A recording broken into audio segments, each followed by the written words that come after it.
Okay, shall I call this meeting to order? I'll call this meeting to order. I'm not sure if there's a script that is more elaborate than that, but we'll call this meeting to order February 26, 2026 of the Santa Margarita Groundwater Agency. I believe, so the first order is a roll call? Correct. Okay, here we go. Director Cassidy. Here. Chief. Here. Engfer. Here. Honan. Here. Largan. Here. Leishman. Here. Russ. Here. And Wim. Here. Okay, and we have a couple of noticed absences from Director Perry and Director Pollock. We have following roll call. We have remote participation from Director Martinez, which is going to be via the Just Cause provision of the Brown Act. And so with that, maybe I'll run through what we're going to ask you. Supervisor Martinez, can you hear us okay? Yes. Okay, great. So let the record show that Director Martinez is participating remotely today under the Just Cause provision of the Brown Act. Director Martinez, could you please confirm for the record that your attendance is due to a just cause, such as illness, caregiving, or another emergency? Correct. I have a sick kid at home. Perfect. Sorry to hear that, but thanks for giving us the reason. And could you please disclose if there's anyone over 18 in the room with you, and if so, your relationship to them? No. Okay, thank you very much. And under this provision of the Brown Act, this is notification to the board, but the board does not have to take any action to approve Director Martinez's participation. So with that, we are on to item 1.2. Very good, thank you. Excellent. Welcome, everyone. Thanks for being here. Additions and deletions to the agenda. Hearing none. Oral communications on matters not on the agenda. And in the room, not seeing any hands go up. I'm going to take a look online. We do have a number of people joining us online. If any of those joining us online, you could use the raise your hand feature. I'm not seeing any hands go up, so I'm going to assume there are none. Terrific. Excellent. All right, and then lastly, acknowledge appointments from member agencies. Let's see here. So we do have some new appointments to the board here. Welcome. Bob Russ from the San Lorenzo Valley Water District. Welcome. Thank you. And Council member Krista Jett from the City of Scotts Valley as the alternate. And Alina Lang, who previously served on the board, is now serving as an alternate for the San Lorenzo Valley Water District. I believe Alina's online. Thanks for joining us, Alina. And former board members returning to the board is Ruth Stiles from the Scotts Valley Water District. I will also express thanks to previously serving board members, Bill Eckwall of the Scotts Valley Water District, Mark Smalley of the San Lorenzo Valley Water District, and Donna Lind of the City of Scotts Valley. Thank you all. Welcome. All right, next item on the agenda is the consent agenda. First order is approval of the minutes from the October 23rd, 2025 Board of Directors meeting. And do we take the two consent items together? Together. Yeah. Yes. And then the other is the annual reimbursements disclosure. Are there any comments? I move the consent agenda. Second. Perfect. Any comments from the board? Okay, seeing none. Any comments from the public? Not seeing any in the room. I'm not seeing any hands go up. Would you mind repeating the second? I'm sorry, I got Director Cassidy as the first. Who seconded that? Okay, thank you. Okay, so with that, because we have directors participating remotely, we're gonna do votes via a roll call. So here we go. Director Cassidy, Yes. Chi, Yes. Langford, Aye. Koenig, Aye. Large, Yes. Leishman, Aye. Martinez, Aye. Russ, Yes. and Lynn. Yes. Okay, great. Terrific, so that passes unanimously, it sounds like. Item number 3 are presentations. We don't have any presentations this evening, so we'll just move on to general items. 4.1 is the Groundwater Sustainability Plan Annual Report for water year 2025. Okay, and Rob Swartz is gonna cover this, so Rob, I'm gonna pull up your slides here. Share my screen. So hopefully, those of you joining us online are seeing the slides there. Okay, great. Okay, so we're gonna share some slides with you from the annual report. And the next item is regarding the periodic evaluation. So I'm gonna take the liberty of kind of intertwining some of these presentations because there's some information that I'm gonna show you from the annual report that I think has some relevance for changes that we might want to consider making as we go through the periodic evaluation. So water year 2025. Report, standard report we've been using for the last 3 years. We have an executive summary, introduction, water conditions. I just want to point out Appendix A, if anybody had noticed that, there were some hydrographs that were out of order. Some of the cover pages were wrong. We've corrected that. But that's the basics of the report.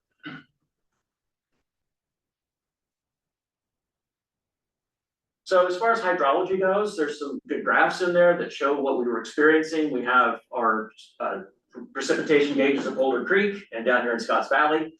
Up on the top, up in Boulder Creek, we typically get about 50 inches of rain. Last year, we got 34 inches of rain, so just under 35 inches. Scotts Valley, we typically get about 41 inches, and we only had 24.5 inches. So pretty dry year when it comes to hydrology. And then that translated to runoff in the San Lorenzo River. Average is 99,800. Last year was pretty dry in terms of runoff through the year. Interesting, and this was a question that came up during the review of the annual report. This is technically classified as a normal water year. So we rely on the classification that the city of Santa Cruz has that used 4 types, and so technically that fit as a normal water year. It's very low on the end of the normal water year, but it was normal nonetheless. Last year, the city changed to a 5 classification system. It wouldn't have changed the outcome in terms of this being a normal year, but a question came up, should we be moving forward with that? We're going to address that during the periodic evaluation. What classification should we be using? To me, it's sort of a detail that's not terribly relevant, quite honestly, but the state insists that you identify a water year classification. So we have to do that. Bottom line is, we all know it was pretty dry, right? Just based on precipitation alone. That's it.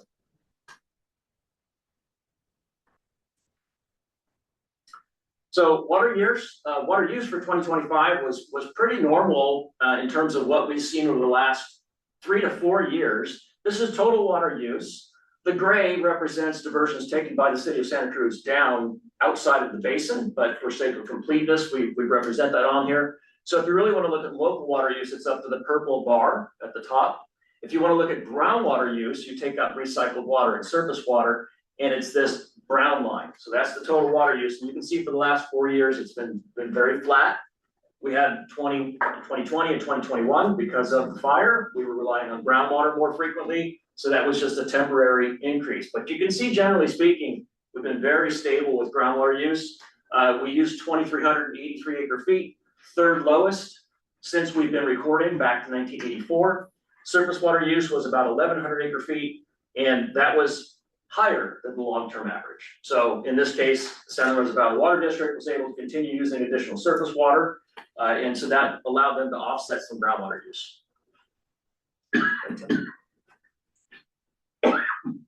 So another item that we're required by the state to calculate is change in storage, and we have to use the model to do that. So we have to run the model every year to come up with the change in storage.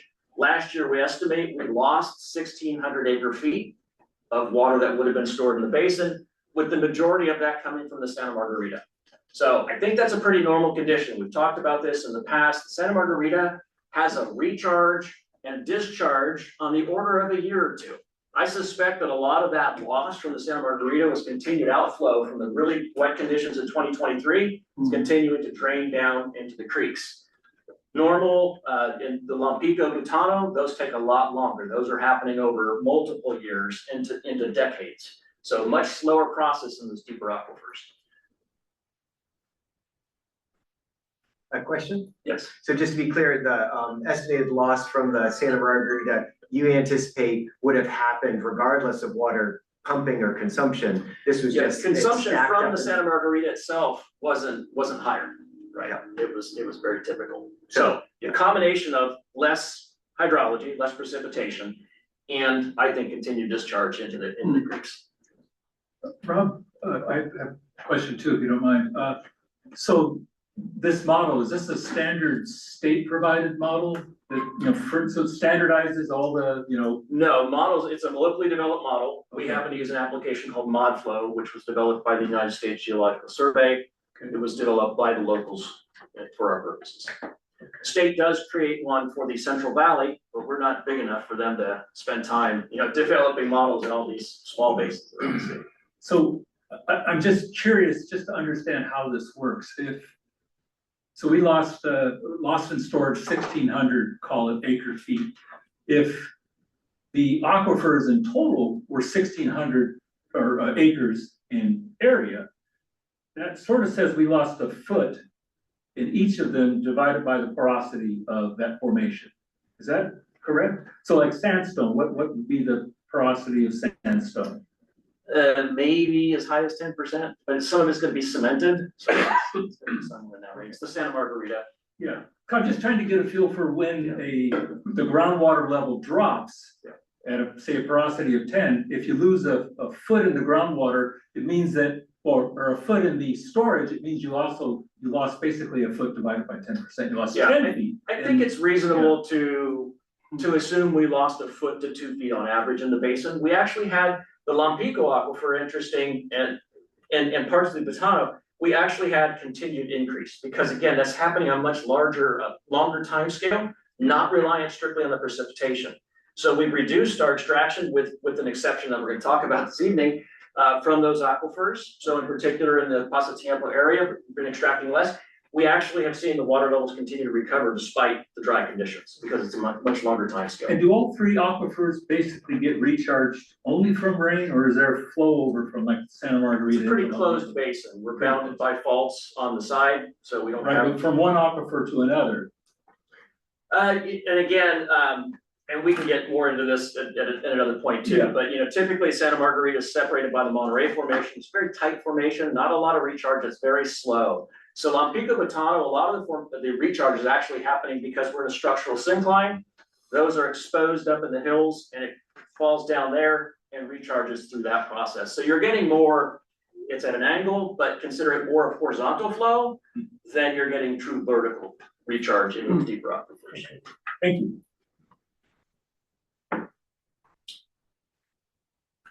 So we do have to report on progress on projects and management actions, group 1. Those are the things that we've always done. I won't get into that a lot, but we do calculate values for how much recharge we've done through low impact development projects in Scotts Valley, how much recycled water we've used, how much in lieu conjunctive use San Lorenzo practice. And I'll point out the last couple here. Recycled water is 169 acre feet. Conjunctive use by SLB was 283 acre feet. That's a significant percentage of, right? We only extracted a little over 2,300 acre feet. So that's a pretty good number in terms of 5 to 10% of the total value. So those types of projects really do on an annual basis contribute significantly to our water budget. Then group 2, we have these 2 primary projects, San Lorenzo Valley Water District conjunctive use, continuing to work on that. There are obviously 2 components. That's the use of an existing allocation off of Loch Lomond. The other is a change in the place of use of their surface water right. That is a multi-year effort to get a place of use diversion permit from the State Water Resources Control Board will take some effort. So that's going to be a multi-year. I think we want to pick pick up on that as we go through the periodic evaluation and explain that in the groundwater sustainability plan. Because I think we left an impression with the 2022 version that that was gonna happen pretty quickly. And I think we should expound on that a little bit. But again, they are moving forward. Scotts Valley Water District and the City of Santa Cruz have completed the physical part of an end tie. There's still a lot of work to do in terms of the booster pump and well completion and such, but those are expected to be completed this year. So a lot of really good stuff that's gonna happen there coming up in the next year. So we're required to track 4 sustainable management criteria, or SMC, and all of these are in your report. The first one is chronic lowering of groundwater levels, and what you can see in the report is we track back through time. We have 5 years that are reported. We did have an MT exceedance, as we call it. We had a water level drop down below that red line for the first time in the reporting, okay? So I think that's significant. Now, is it an undesirable result? Not yet. An undesirable result was defined as for 2 consecutive years. So we only experienced it for 1 year. And again, though, I think that having an MT exceedance like this is something that we should look at a little bit closer. Right now, what we say is if we have an MT exceedance in any one of these wells for 2 consecutive years, we have undesirable results in the basin. I don't think that really constitutes a good indicator of the basin's conditions as opposed to a very localized condition. So we have this SBWD 15 monitoring well drop down by 0.4 feet. So we could have sat and said, wow, should we really use this data? Should we round this up? Shouldn't we do this or that? I'm okay with going with the definition of what we put in the groundwater sustainability plan, because I think it's things like this, you have to kind of perturb the system a little bit to kind of figure out, yeah, maybe we should have rethought that, right? So I think it's always an opportunity to look at what you're doing. So next slide, Tim. I hope what I have here are some hydrographs. So what we have is a map in the middle, and SBWD 15 is shown by this green triangle down in the bottom, have an arrow pointing up to it. It is right next to the SBWD orchard production well. In this hydrograph, and again, you don't really need to see the details here, but it will say it dates back for decades here. We've been tracking it for a very long time. And we can see on the bottom line is the orangish, that's the minimum threshold. Green is the measurable objective, that's where we want to be. But the MT is the where thou shalt not go, right? That's what we don't want to get. We had this very limited one-time drop down below, but that's by definition that we have. That was an MT exceedance. Also in the well, so the black dots represent physical hand measurements that we take at the well. This pink line is a pressure transducer that's continuously recording data. I don't know how, is it 4 times a day, David, maybe somewhere in there, Yes, hourly or 4 times a day? So these wide swings that you see are the well being next to a production well and that response in it. So it tells us that, you know, it's not ideal to actually have a monitoring well right next to a production well because of this variability, but it's what we have. And these are very deep. These are hundreds of feet deep. This would be very expensive to put a dedicated monitoring well out there somewhere that's not within the influence of these production wells. So we're going to revisit looking at some of the protocol for how we measure these, making sure that the nearby production well has been off for an adequate amount of time, making sure that if you get a measurement and it seems to exceed that MT, go back out in a week and check it again. Let's confirm those kinds of things. So we're going to work on that as we go through the periodic evaluation. But what I want to point out as well are these other monitoring wells that are nearby in Lompico and Butano. And we can see that in general, they didn't have that. In fact, 2 of them are meeting their measurable objectives. Canham well in the Butano has just been pretty flat. So do we really have a problem in the basin? So it's always helpful to have this perspective. They're all pretty close to each other. They're pulling from the same aquifer system. I would argue we need to look at a series of wells as we look at a periodic evaluation for what constitutes. Rob, in the same vein as what you mentioned about maybe needing to look at more than one well dropping, how were, and I wasn't able to find in the reading material, how were the original MO and MT defined? How were they arrived at? Yeah, so the MT, when available, if we have the historic record, SBWD is a good example of 15. It is the 5 lowest readings that we had historically. So you see down here, there's 2 or 3 dots right around here, around 2010. There's a couple of dots, one here around 1998. So it's probably about these 5 readings here on the outsides. That's what constituted the minimum threshold. The measurable objective was looking at adding the projects that we're planning on doing. We ran the model, and the model said water levels will rise to this level. So that's our aspirational goal. What point does this last year's low reading change the average of the 5 lowest? We stick, the MT stays the same. It cannot change, right? Then we could just game the system, right? Let's go pump this, right? Yeah. It's fixed. Again, we can look at that as we go through the periodic evaluation. I think that in general, it's okay. I think that definition works. We do have some new wells, so we're gonna have to use a different methodology. We don't have five historical numbers. But I think when we look at these and say it's more than just one well is what's really gonna fix the issue of not appearing to have undesirable results that really aren't there, right? So. Is there a question? Yeah, Rob, you said this data is collected with a new measurement, a transducer instead of by hand, so, you know, It's that's both. kind of an explanation about why. Well, it's both, and that was a hand measurement. That's what we use. And again, it's sort of all fixed by definition, right? So we hand could, measurement was below, when you went back and hand measured, it was still below the measurement. well, they didn't go back out in a week. They didn't go back out for 2 months. And the way it is defined right now is the lowest measurement taken at any point. I think we should work on Well, that. the problem is we defined it based on hand measurements, and then now we're relying on automated measurements to support. Well, no, it was the hand measurement that we relied on for that data. For that day. when we went Yeah, out. so we have that transducer to supplement it. A question came up and we can talk about it. Couldn't we take an average of some transducer measurements? Yes, we can. It's just we have it very narrowly defined at this time. And so we want to give ourselves a little bit of latitude. So next is reduction of groundwater and storage. And we use that, we defined extraction that could occur from each one of these aquifers. Minimum threshold was 2,820 acre feet total for the basin. Measurable objective is 2125. Remember, we're at 2383 this year. We're sitting right in the middle of those. We're in really good shape in terms of being well below the minimum threshold pumping. But when you look at it by aquifer, we, again, sort of a oops this year, we exceeded the minimum threshold in Lompico by 46 acre feet. And by definition, it was a single year. So when it comes to change in storage, we had an undesirable result this year. I don't think that was the intent, right? We're here at these historical lows. Sure. We know that it was an operational issue.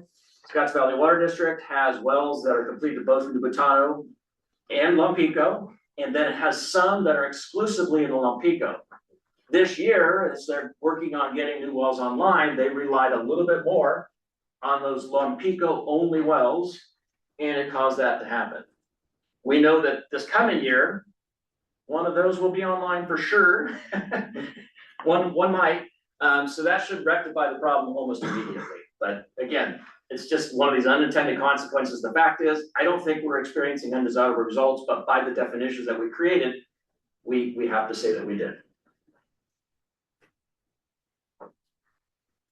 Groundwater quality, degradation, weird chart, no problems. I'm just gonna leave it at that. I'll say that we measure a lot of things, and I'm gonna talk about this more during the periodic evaluation. I'll point out for now that with all of these other things, MTBE, chlorobenzene, trichloro, these are dry cleaners and gas stations, right? And we have these because these are the kinds of contaminants that happen all over the place. And I'm not gonna say that they don't happen. There are a lot of active investigations in the Scotts Valley area. But in terms of, are they in our production wells? We have a single well that has had a hit for chlorobenzene, and we've had non-detect for essentially the record that we have for all of these wells. So I don't think that these are really constituents of concern for the basin, but I'm going to talk about that more as we get into periodic evaluation.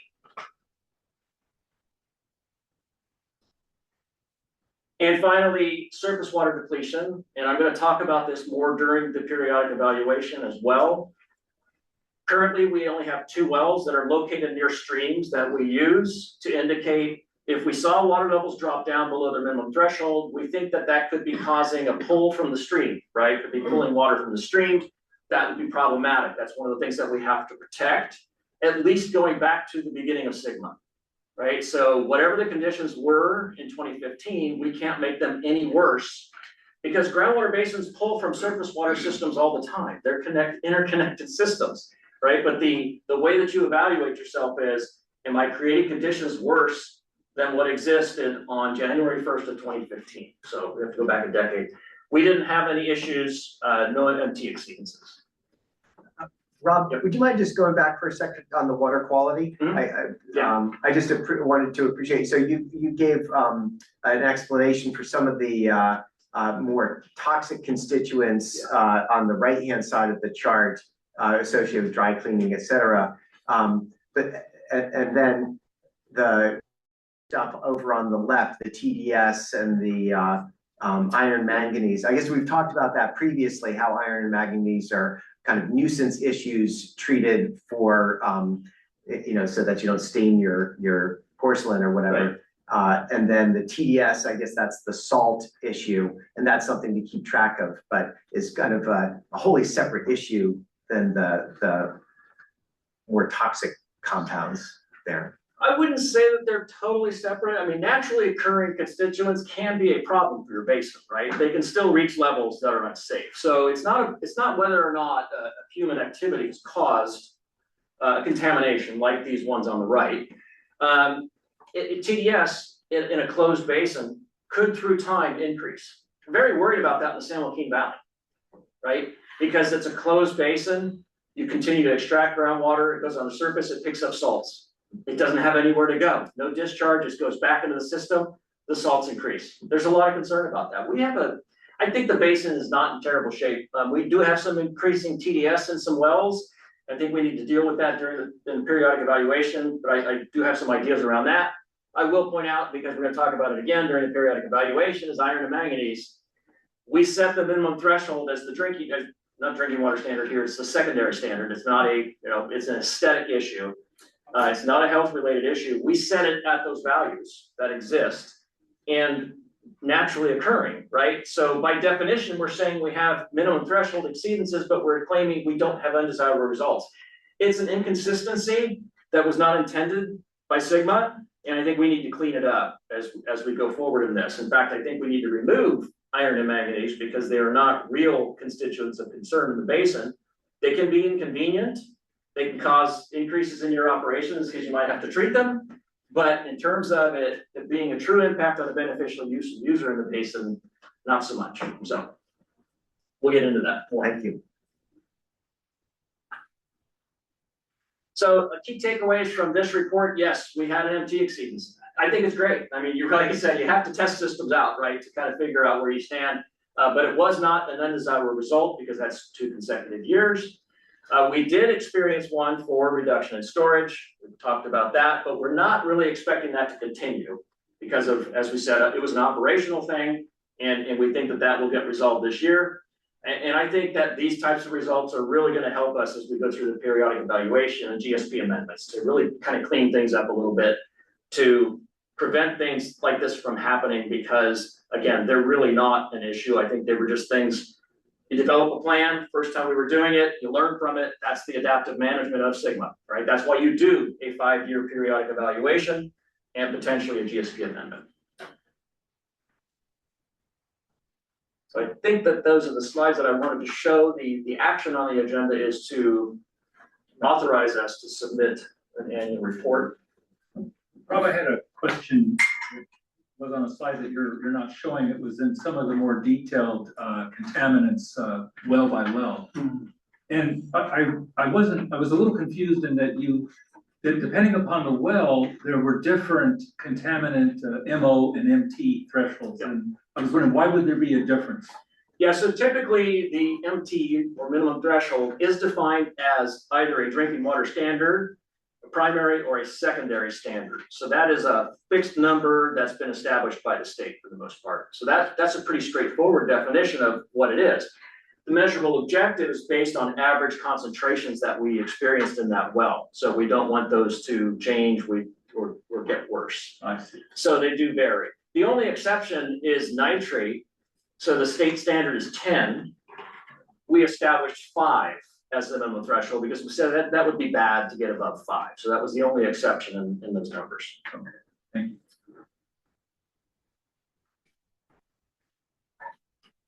Are there other questions for Rob? Well, I found it to be a great read, really fascinating, great detail, highly accessible figures. Thank you for all the work. We have a recommendation from staff to accept the groundwater sustainability plan annual report for water year 2025 and authorize submittal to the Department of Water Resources. You know, before we do that, let's just double check that there's no public comment. I'm not seeing any hands in the room and I'm not seeing any hands go up, but since we're recording this, we'll just acknowledge, and I'll double check, no hands going up, so. Thank you, Tim. And let me pull up that, motion.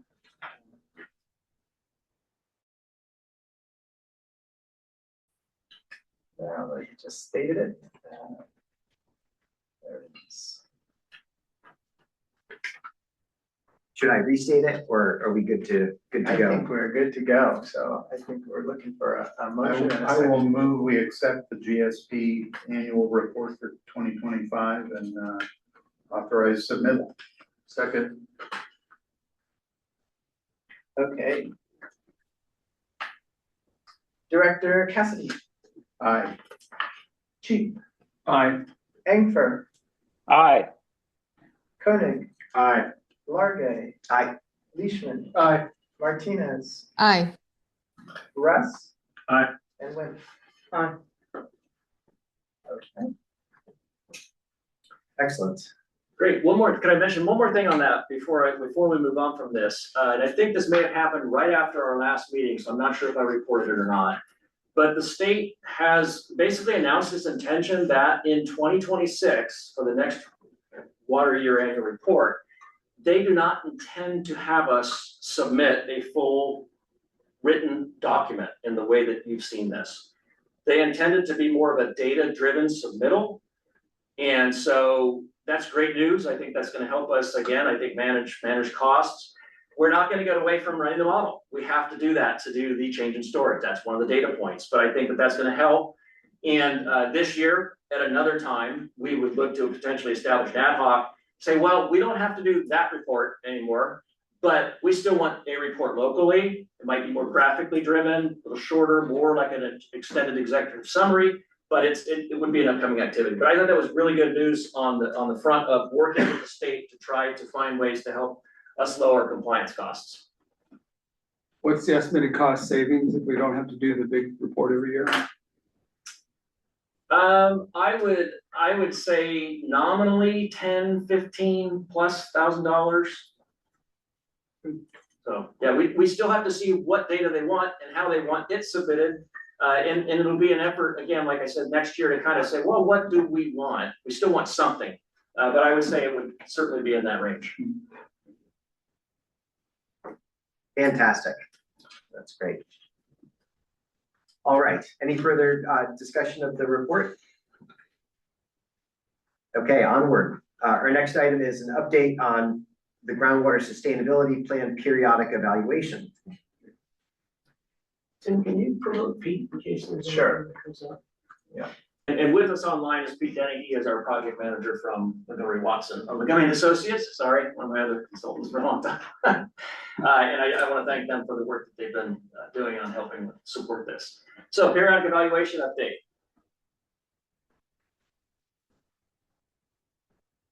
Give me just a second, sorry, Rob, I want to make sure that Pete sees that. Pete, you should see a pop-up on your end that's inviting you to be a panelist. Go ahead and join as a panelist. I'm going to go back to sharing my screen here, but I will check back here periodically.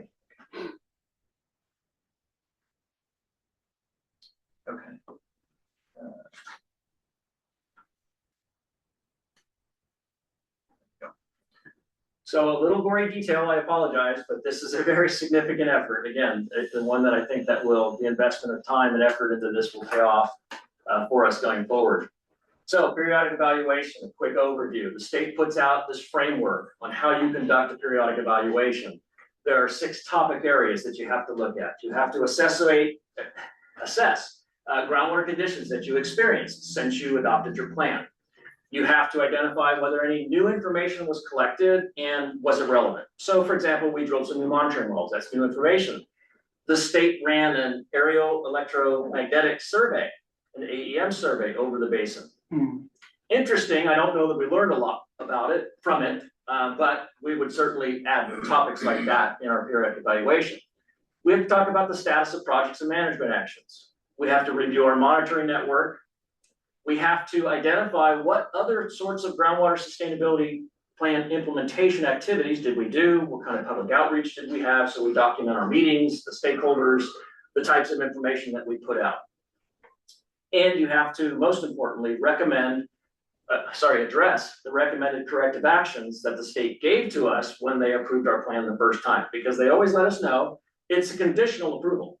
So you do have to address these things, it's not optional. And then finally, after you conduct a periodic evaluation, which you must do before you consider amending a plan, you make a decision to do that.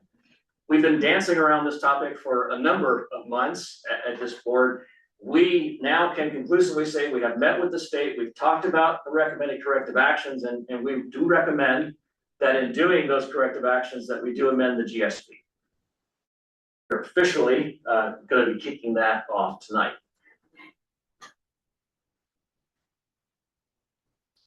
So as far as schedule, again, with the periodic evaluation, we began back in 2025. We were addressing recommended corrective actions. As I said, we had a chance to meet with the state on January 30th. The Sustainable Groundwater Management Office talked about the approach that we're looking to take to address those. We've got a lot of concurrence around that. We have one area that we still want to get some final decisions, but we anticipate working on now those changes here in the next couple of months. We are still in the middle of the periodic evaluation. We just completed our annual report, and after the board taking action, we will begin preparing amendment to a GSP. And of course, we're trying to use the board meetings as this venue. And we also have an ambitious schedule. There is a requirement. One was public notice. We did file in newspaper. We also put out on our distribution list that we intend to begin the process of amending a GSP. That was done for this. The board would take action tonight. That would be required. And the other requirement is that we notify any city and county, Scotts Valley, and the city and the county of Santa Cruz, which we did already, let them know we're going to start this. But we have to notify them 90 days before we consider taking action. And so that drives our schedule. So if we want to consider our final periodic evaluation and GSP amendment October 22nd, we have to make that notice by July 24th. Okay, so that's what's driving our schedule. If any of these slip, we have float. We have the opportunity to have a special meeting, but the PE is absolutely due on January 3rd of 2027. So that's our schedule for now. We're being aggressive, and we do think we can make that. So in the GSP amendment, we really want to consider some of these items that are in a periodic evaluation. So we have essentially, we're here, we're going to get any reaction that you have tonight. We want to come back in May with some very concrete proposals on some of these items, which I'm going to go through conceptual aspects of those tonight. In between, we do want to continue to have dialogue with members of the board. We would like to appoint an ad hoc committee so that we can get down into some dirty detail on this. 2 to 3 hour meetings, get your thoughts, have your questions so that we can come back and answer them. So that when we come back in May, we've had a lot of thought that's gone in by a representation of the board that the board can then consider. So some of the key areas that we think we should be addressing using the ad hoc and again, this board, projects and management actions. So we identified 20 projects and management actions in 3 different groups. Group 1 was things you do. Group 2 are the reasonably foreseeable, but even in group 2, there's a range. There's a discussion about different types of water that may not be as feasible to get as others. And then finally, a group 3 is what would you do if everything in group 2 failed? So it's the backup to the backup, I guess. So we think that's a bit much. That's a bit complex. It's a lot to manage. Some of these projects have changed. So these are really driven by the agencies. So we would get direction from staff about which of these projects are still feasible. We would bring them to the ad hoc committee, say we would propose to streamline some of these. And just to give you an example, one is existing water use efficiency, the other is expanded water use efficiency. And if you saw some of the numbers that we talked about in the annual report, we're talking about less than an acre foot a year that we're receiving by achieving through new water use efficiency, because we did so much over the last 2 decades. Why not just consolidate those two, right? I mean, so little things like that would what we would be proposing to do. Reviewing the monitoring network. So we do have a potential of couple of wells that we might add to the network. We do have the new monitoring wells that we have to establish the minimum thresholds for, as I suggested earlier. So we would want to run some of the technical information through this committee, get concurrence, stream monitoring network. And we'll hit on that some tonight. There's been a question, should we be monitoring the number of streams that we are monitoring at the expense that we are? That is not required by SGMA. You have to address interconnected surface water, and we're going to talk about that some tonight, a potential alternative for that. So we would want to seriously consider how much more stream monitoring do we need to continue doing going forward. And finally, groundwater dependent ecosystems. So today, the county goes out twice a year with physical staff and looks at these systems. We really haven't been able to ascertain a lot of good information from doing that. And there are satellite imagery techniques, and in fact, some of the data is free that we could potentially utilize. So that's a subtle change. It doesn't save the agency money because the county is doing that in kind, but it would certainly save the county the time and effort of going out and doing that kind of stuff. So we're going to look at the monitoring network. GSP implementation, and the 2 items that we've talked about here in the past a little bit are meters. So we talked about meters for non-de minimis users, so those that are using more than 2 acre feet. I reported to the agency, and we'll come back with the details again to the ad hoc. There are not a lot of non-de minimis users out there. And we kind of have a handle on who they are, and we may have an estimate or not. How important is it as an agency to require meters going onto those? So it's just a point, because we said we were going to require it in the GSP. We haven't done it. So as we look to amend, we should make a decision on what we really want to do. Same thing goes with fees. We said in the GSP that we were going to consider collecting funding from other users of groundwater in the basin. What is the status of that? We've talked about how limited that is out in the rest of the world. You know, what does it look like in terms of a resource? It's not something you resolve quickly, but I do think at least as we're amending the plan that we should do a reset on what we want to do there, because we said we were going to do it in this 5-year period. I think those are 2 of the big ticket items there. And then finally, recommended corrective actions, and those center mostly around revising the SMC, which I'm going to talk about tonight. Yes. Just before we leave that slide, you mentioned forming a committee. I guess we'll be talking about that in more detail later, but you said 2 to 3 hour meetings, I think. I didn't quite catch if that was 2 3-hour meetings or 2. I would say it is monthly. It is potentially in the 6-month range, right? I mean, the most important is the first few months, because we want to come back to the board in May with some very concrete recommendations. So I would say it's once a month, potentially planning up to 2 to 3 hours kind of thing. It should be a deep dive, right? We'll want this done to your satisfaction. Perfect. Thank you.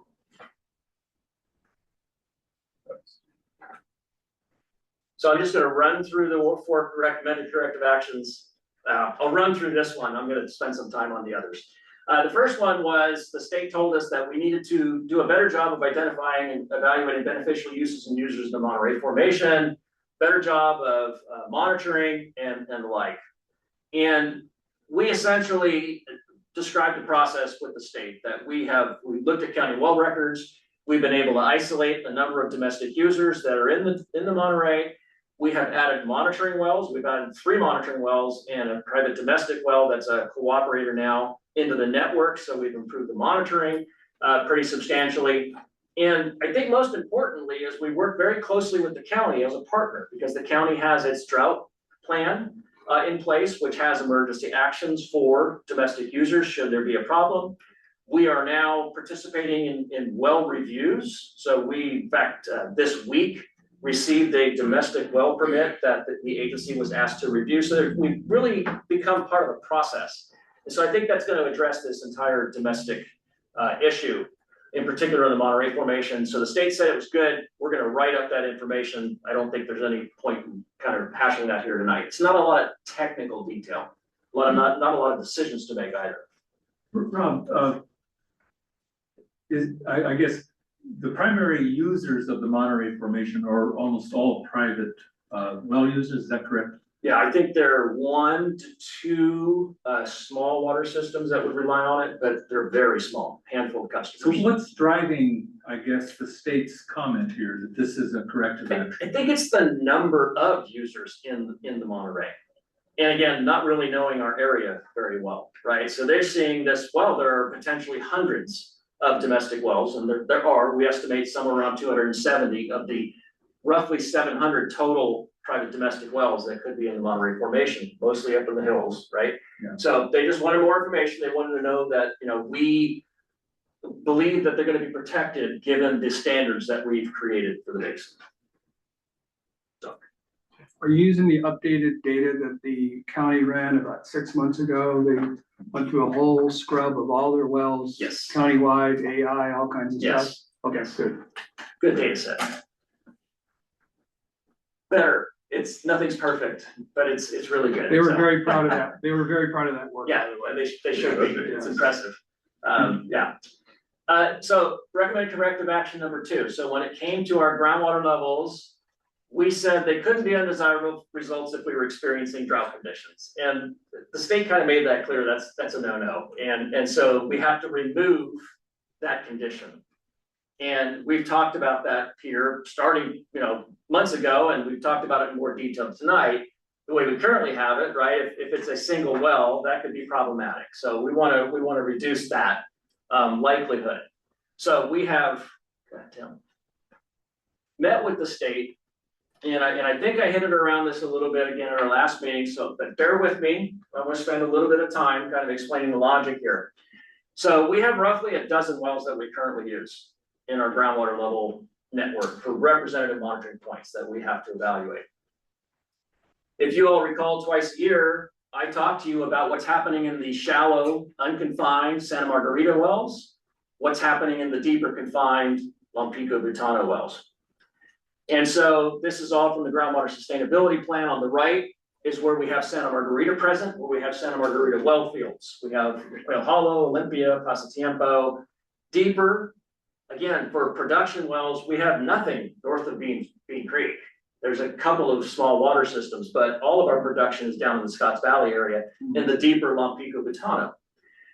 This map shows wells that we have access to that are monitoring wells that are all pretty good serviceable locations.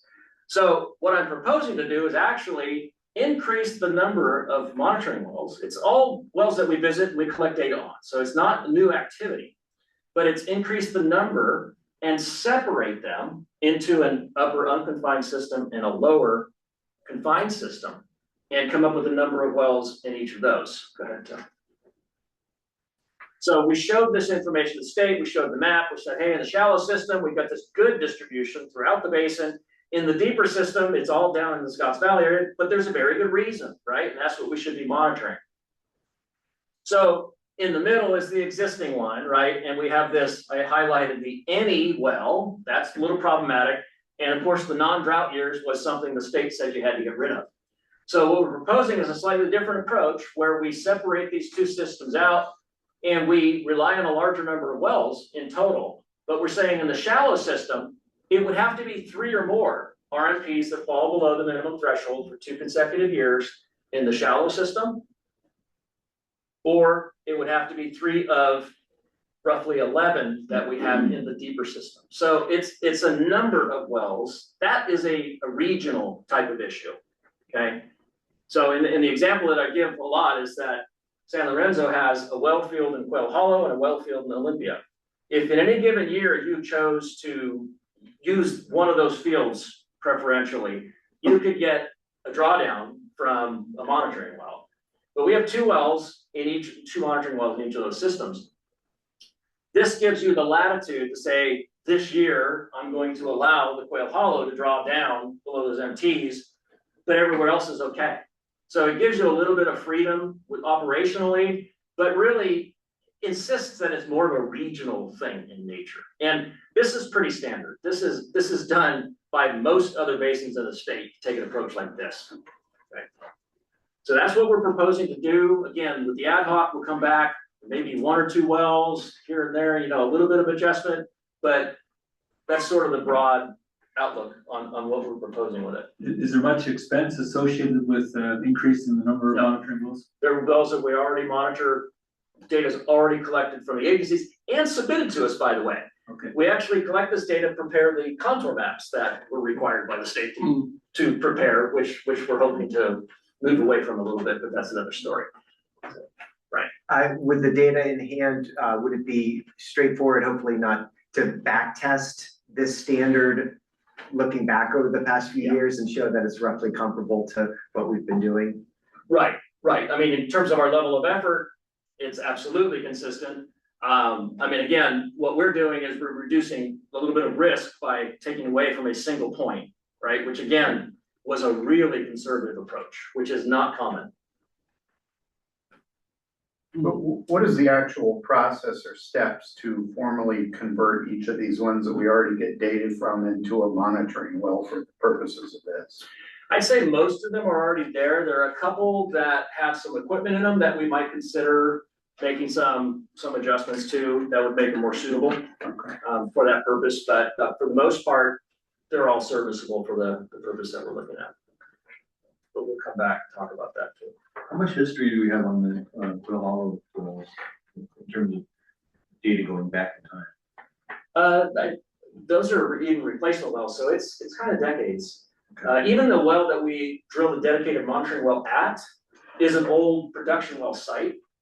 So we even have data at that one going back in time. So for that particular monitoring well, we're going to be able to rely on the data from an actual well. Because there was a time period, like maybe around 2015, when a lot of people were trucking in water in Santa Margarita because it drained out in a lot of places. So I don't know if those wells drained out apparently. That's not if I get. Yeah, I'm not aware, we can look into it, but I'm not aware of any of the particular production wells or the monitoring wells having gone dry in that time. It's just independent well owners.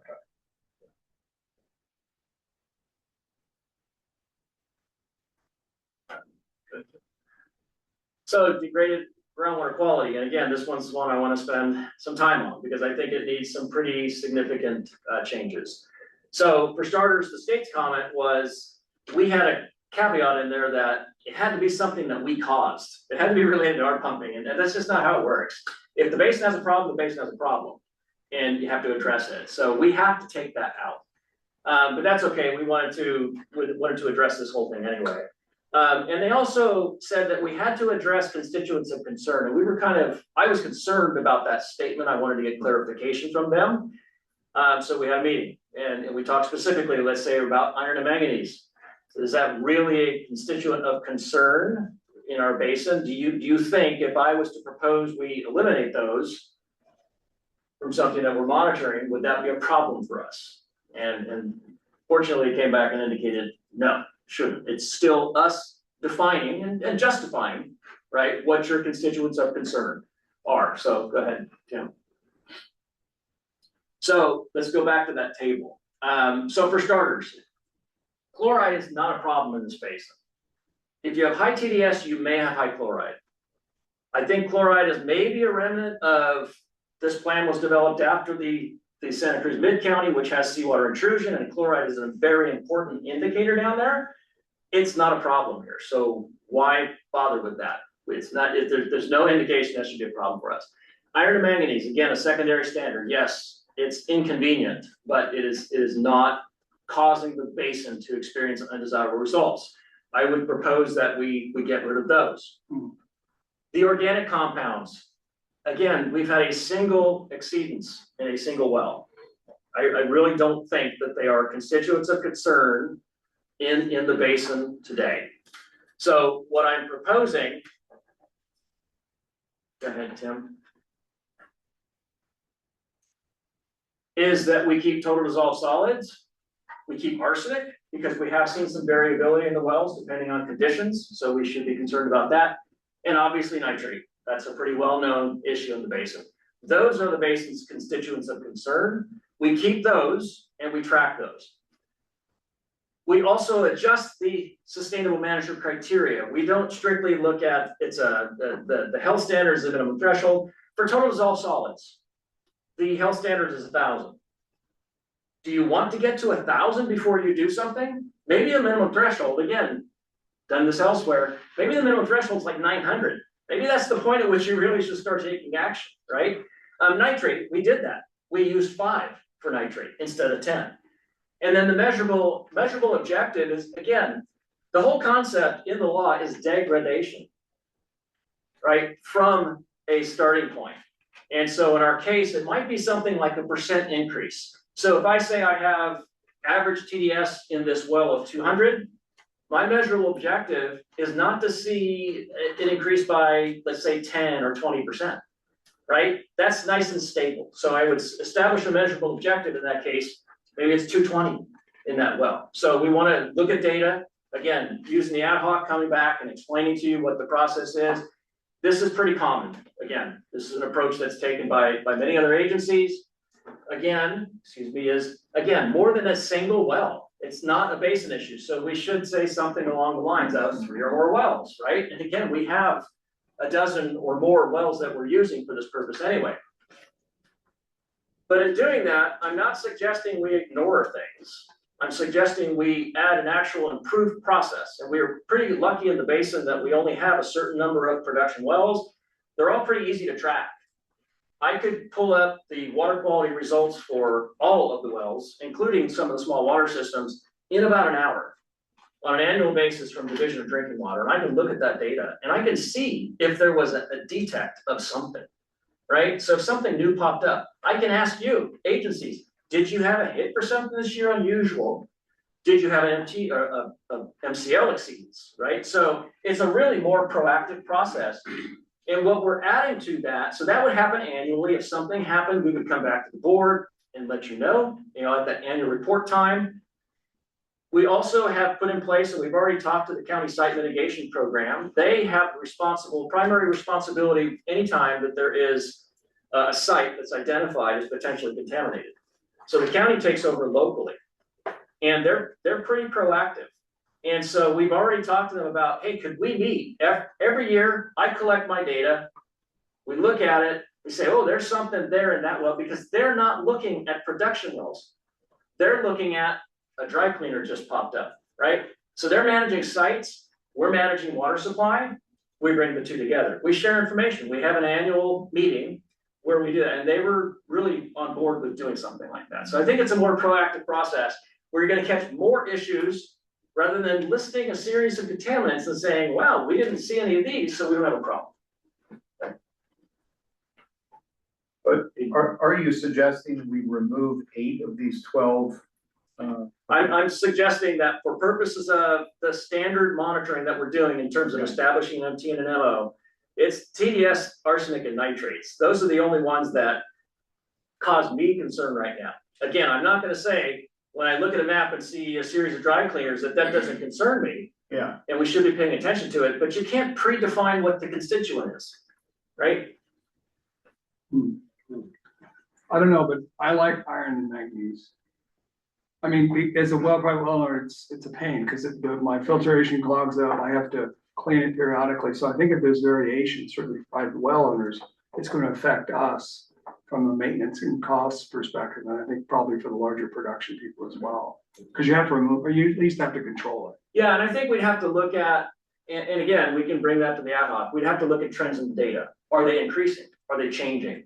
I think you'd have to establish if there's actually a change. I think you just said that, though. You said that in your previous report that iron and manganese is going up, though? Did I? No. No, We total dissolved solids. We've seen it in a couple of wells. And again, I think that's more related to where those wells are. So the Olympia well number 3, you can pull up that water quality table. Oops, right here. We just had it. There we go. Olympia well number 3 has 690 milligrams per liter TDS, despite the fact that it's in the Santa Margarita formation. It is directly overlain by the Santa Cruz mudstone, which is known to have high salts, and it's directly underlain by the Monterey Formation, which is also known to have high salts. So it's not really what's in the Santa Margarita as much as it's pulling something from one of those two formations through time. So even where we talk about having increases in TDS, and again, David, I think you have one well, and I think that you could probably tie it to production more than anything. So even at that, we're proposing to continue have TDS, but I think we should understand that a little bit better. It's not necessarily salinization of the basin. That increase of salt that I described, that is common in the closed basin. So what I understand is proposed here is to view the purpose of the Santa Margarita Groundwater Management Agency as focused on long-term sustainability of the entire aquifer or the multiple aquifer resource, and focus on those constituents affecting that regional scale sustainability, and set aside or allow others whose charge is more focused on them to, like the county with the cleanup sites, like the drinking water provider entities through their treatment, to monitor these contaminants that could cause water quality MCL exceedances, and have just kind of let everyone do their job, but not conflate or put all of that stuff in the sustainability plan. Yes. Succinctly. Yes. There is a responsible party. We should be actively engaged, and again, working with the regulators. I think that that's the GSA's role. It is not our job to go after a dry cleaner site or a gas station or something like that. There's still a very well-defined responsibility there with the State Water Resources Control Board, Regional Water Quality Control Board, and the County of Santa Cruz. We can take a very proactive role in that, though. As I said, we can share information with them that they may not be aware of, because we are going to monitor for those constituents. You do it anyway. It's not that you don't do it. It's just, I'm saying that putting them in here just on a list for the sake of having it on a list is not really providing a lot of value to protect and degrade the water quality. You should watch for these things, but just a little added complexity that I don't know that we're getting a lot of value out of. Is there precedent for other groundwater agencies to shorten this contaminant list and update it? Yes, I mean, again, the basin that I used to manage that extracted 300,000 acre feet of water that served over 500,000 people had TDS nitrates and arsenic. Also had McClellan, some of the most contaminated bases in the United States that we were sitting right in the middle of. And we worked very proactively with the regulators and responsible parties to do their job. But we didn't add all of those to a list of constituents of concern. Just real quick, you were talking about the iron and manganese. I mean, the iron and manganese is there. I mean, it's been pretty high levels. We have to remove it, and we've been removing it since we were a water district. So to hold it to finished drinking water standards, you will never ever get there, because the raw water will always have a higher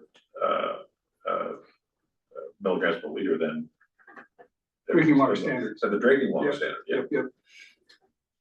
Understood.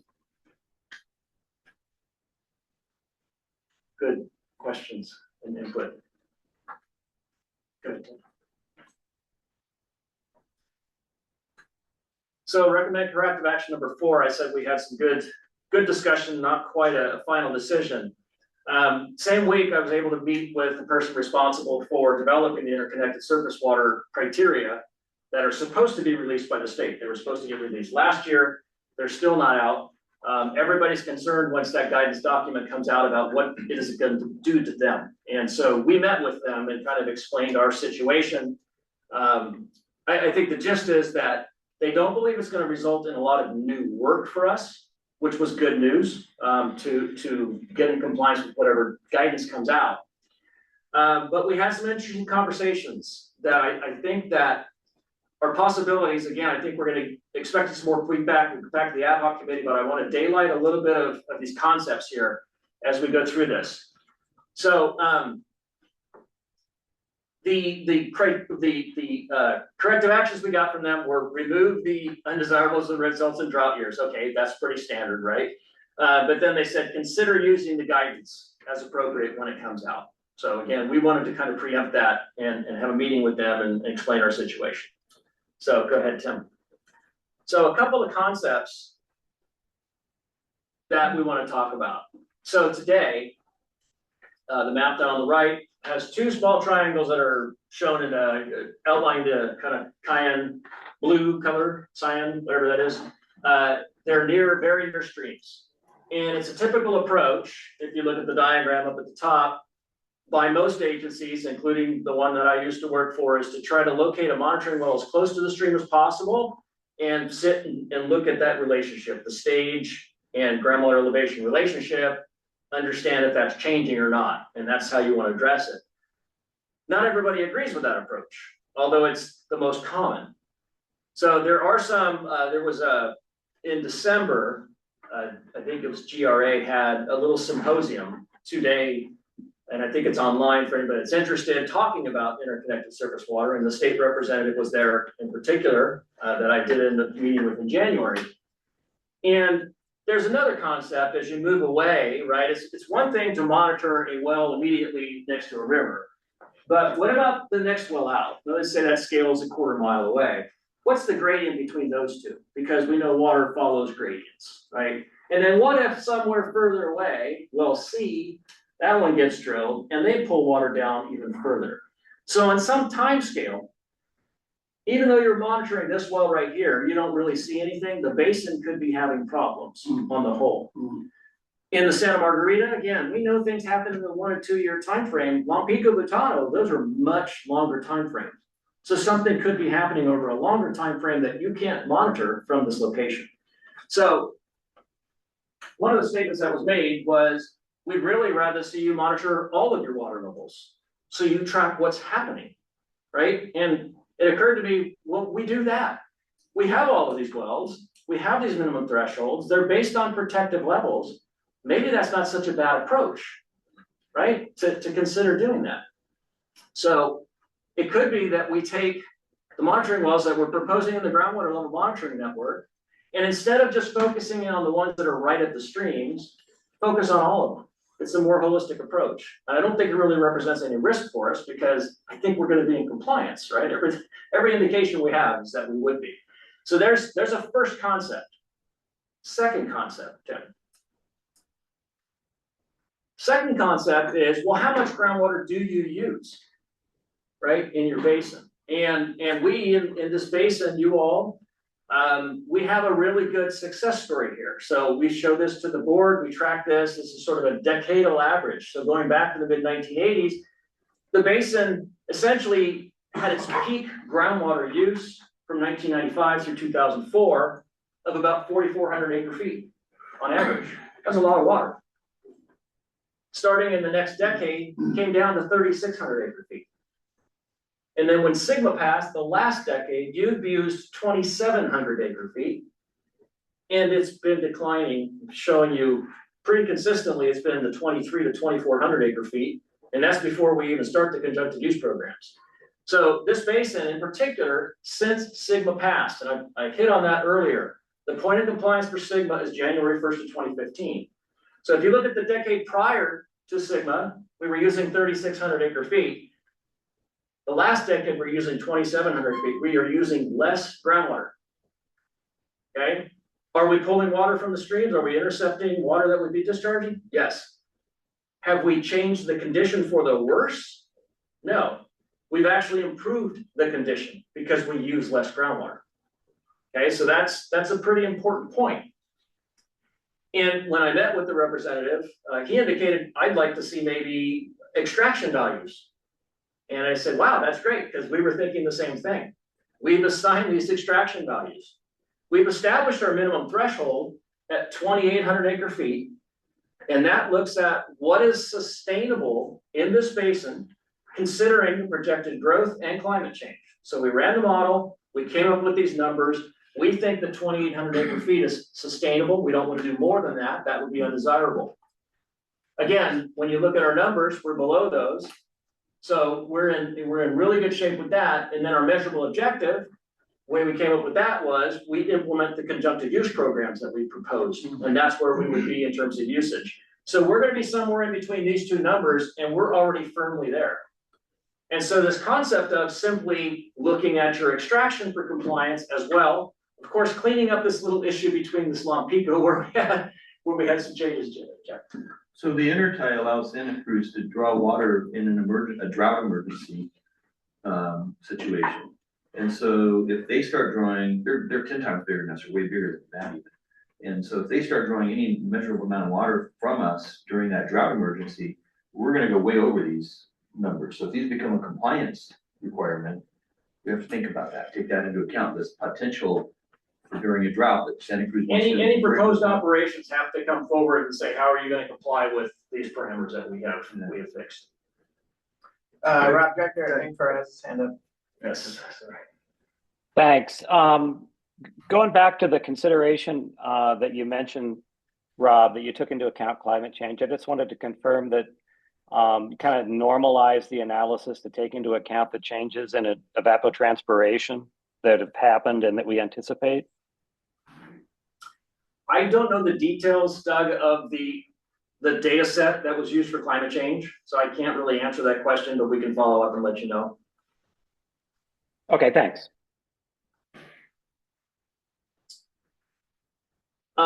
Real quickly, a real quick aside.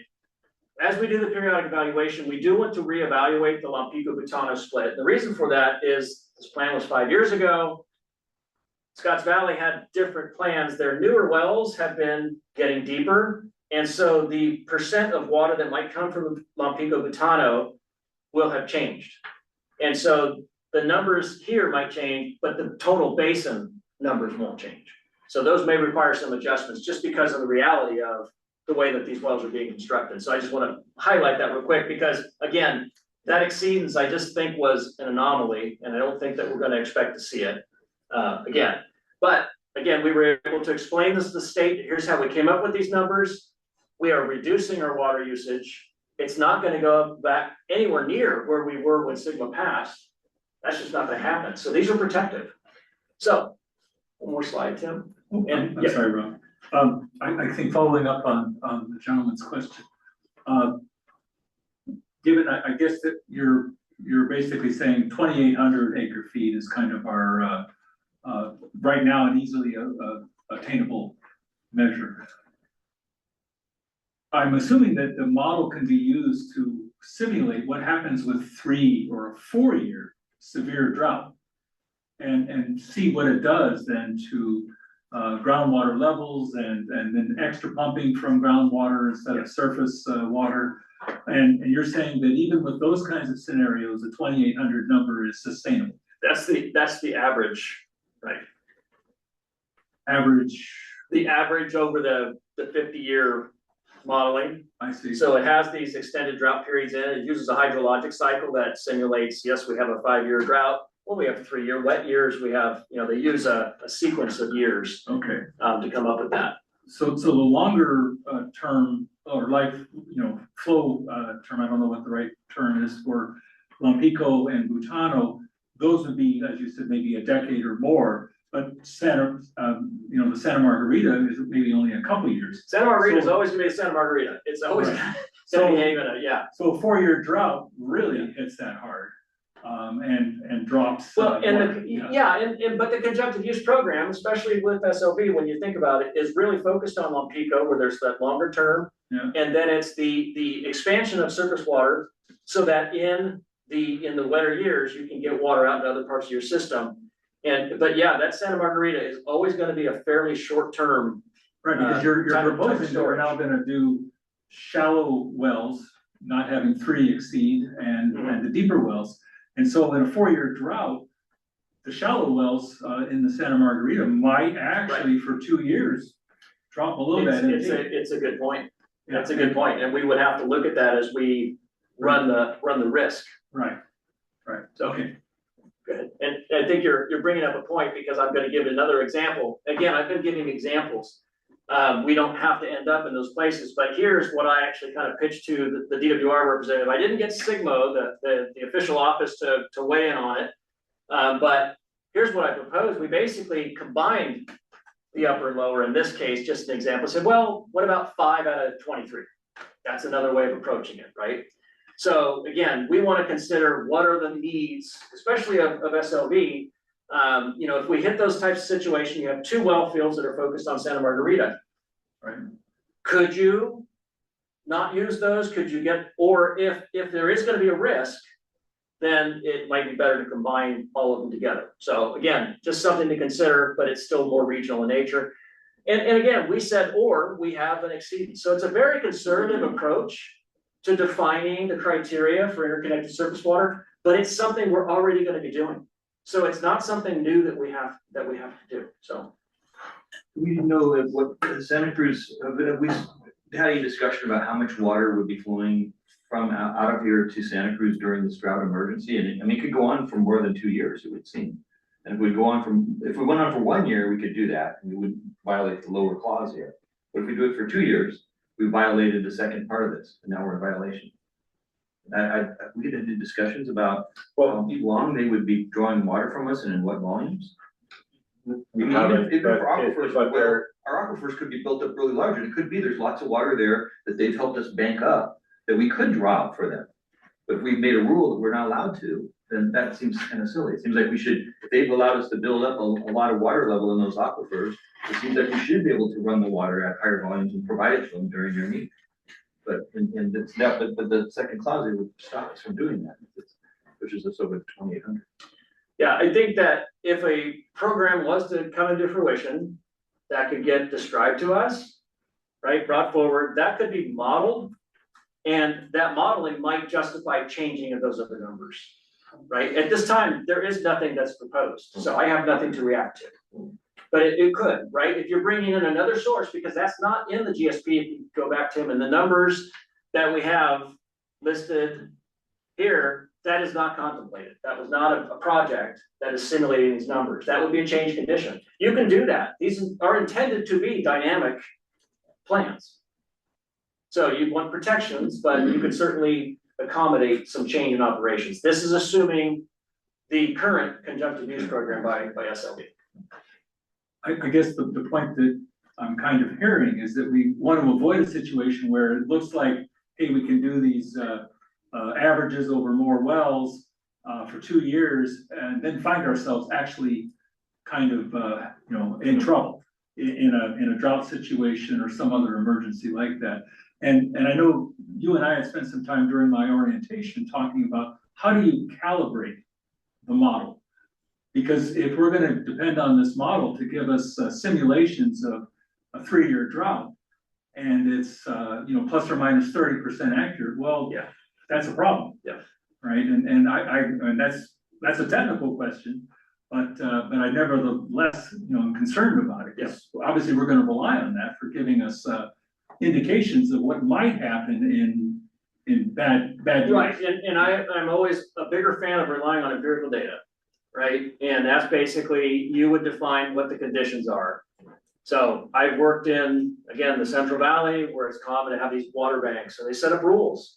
And they say, if I see water levels go down to a certain level, we're gonna cease operations. So you build in protections. Again, these are all theoreticals of projects that don't exist right now. The only one that does is the SLB program. So those are the times that you take that up, right? Because you can model that thing to death, but at the end of the day, you have to rely on actual data. And we have a pretty good program in place for monitoring the system, and that's where you would build that in. Thank you. Doug has his hand up. Thanks again. Rob, my recollection from drafting was that the 2 years, you know, was just kind of a number we pulled out. And we did do it in the context of 2 consecutive non-drought years. Does the agency have the opportunity to change 2 to 3 or 4, to change that time span to accommodate some of the variability that folks are pointing out? We could look into it as we go through, you know, the next few months. I'd say it's a little bit more common for 2 years. And the reason for that is that a better approach is to have it, once you've had it in 1 year, then you start talking about, what am I gonna do next year? How am I gonna change the operations to avoid that second year from coming up? So that's why 2 years is a kind of a standard that's used. All right. If it happens in 1 year, if we had 5 of 23 wells below their MTs, I can assure you, we would be having a discussion locally about what we need to do to not have that happen in the second year.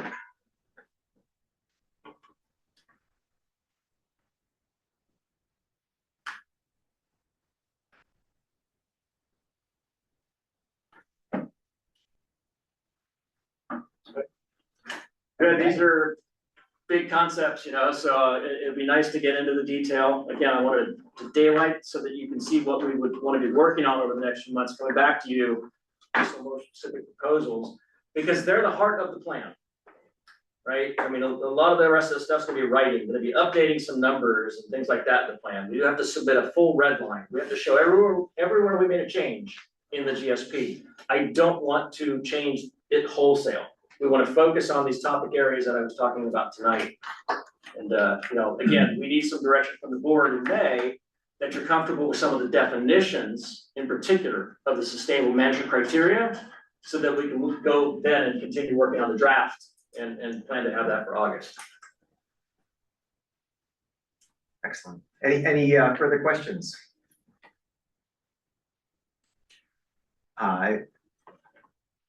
Questions from the public? I'll look to see if we've got any questions from the public, or any hands raised. I'm not seeing any. Rob, I noticed Pete did not join as a panelist. You want to give him an opportunity, or? No, I think if there were questions, Okay. but Yeah, and I don't see any questions in the room either, so. I'm gonna pull, just for your reference, let me pull up the slide that has the recommended action. Terrific. For reference. So there are two recommendations. One is to direct staff to initiate the preparation of an amendment to the GSP. And the second is to establish an ad hoc GSP amendment committee and appoint committee members. Shall we take the first and then do the committee self-nomination process? All right, do I hear a motion to direct staff to initiate the preparation of an amendment to the GSP? Moved. Seconded. You're fast on the second, sorry, I missed who that was. Tony. Okay, thank you.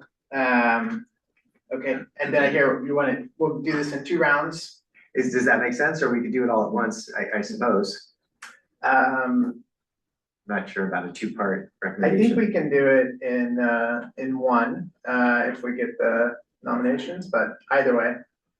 It depends on how many people get nominated. Okay, let's do it in 2 rounds. It'll go quickly. So we'll move through the first motion there. Director Cassidy. Aye. Cheap. Aye. Engford. Aye. Koenig. Aye. Largay. Aye. Leishman. Aye. Martinez. Aye. Russ. Aye. And Wynn. Aye. Okay, great, unanimous. So now we're on to the second. So nominations, and on nominations, they don't require a second, it's just a nomination, and then we'll go from there. I think it's up to the board, but the intent is with an ad hoc. It's a temporary committee. It already has a clear purpose. If it is less than a quorum, it's not subject to Brown Act rules. If it is more than a quorum of board members, then it's subject to all the typical Brown Act. So Tim, does that mean the ad hoc would be 6 or fewer? Is that what that means? Correct. Okay. Yeah. I mean, I think it could be, well, a quorum is 7, so it could be anywhere in the range of 6 or fewer. Yeah. Is there a preferred number? Too many cooks spoil the broth, or just a question? We may not have that trouble. So I'm being overly optimistic. Would anyone like to serve on the committee? I would. I would too. Excellent. I would be glad to do that also, if that's productive, but I don't want to lopside SLV. Did Chris express an interest in that? He did. Director Perry expressed an interest. He said he was willing. I was going to nominate Director Perry. In his absence, whether he likes it or not. Would anyone else like to self-nominate? Would anyone else like to nominate someone else? Just for reference right now, in terms of representation, we have Director Cheap, a private well owner, and we have Directors Russ and Largay, San Lorenzo Valley Water District. We have Director Perry from Scotts Valley Water District. And so just by frame of reference with the member agencies, we also have the county, and with represented agencies, we also have the city of Santa Cruz and. Is that 4? We have 4 right now. Okay. A question or comment? Yeah, regarding alternates, is it appropriate for alternates to serve on that? And also if we have one well owner position there, if that person can't make, because it sounds like meeting once a month, can an alternate go in for things? Yeah, so, committee members, an alternate can serve on a board committee. It's up to the board to appoint, it's not limited just to directors. However, under the agency rules, as you know, alternate directors are not allowed to voice opinions or speak during the meetings. It's the directors of the agencies and the directors acting on behalf of the private well owners who are able to report out and basically comment during meetings. So an alternate director is eligible to serve on a committee, but if that person was then joining as a member of the public in the meeting, they would not have a speaking role. So, and I'll look to Terry because I know this question came up as well. So Terry, if there's anything more in terms of expanding upon that, you're free to. The intent has been alternates step up in the absence of a director due to a conflict of interest. But there is some language in our bylaws that say if there's a specific exception, that could be made as well. So I think we could, whatever the board wants to do with regard to alternates could be crafted based on the language in the bylaws.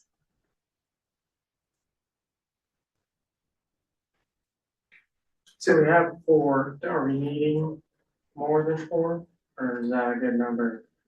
Yeah. I would defer to staff on that.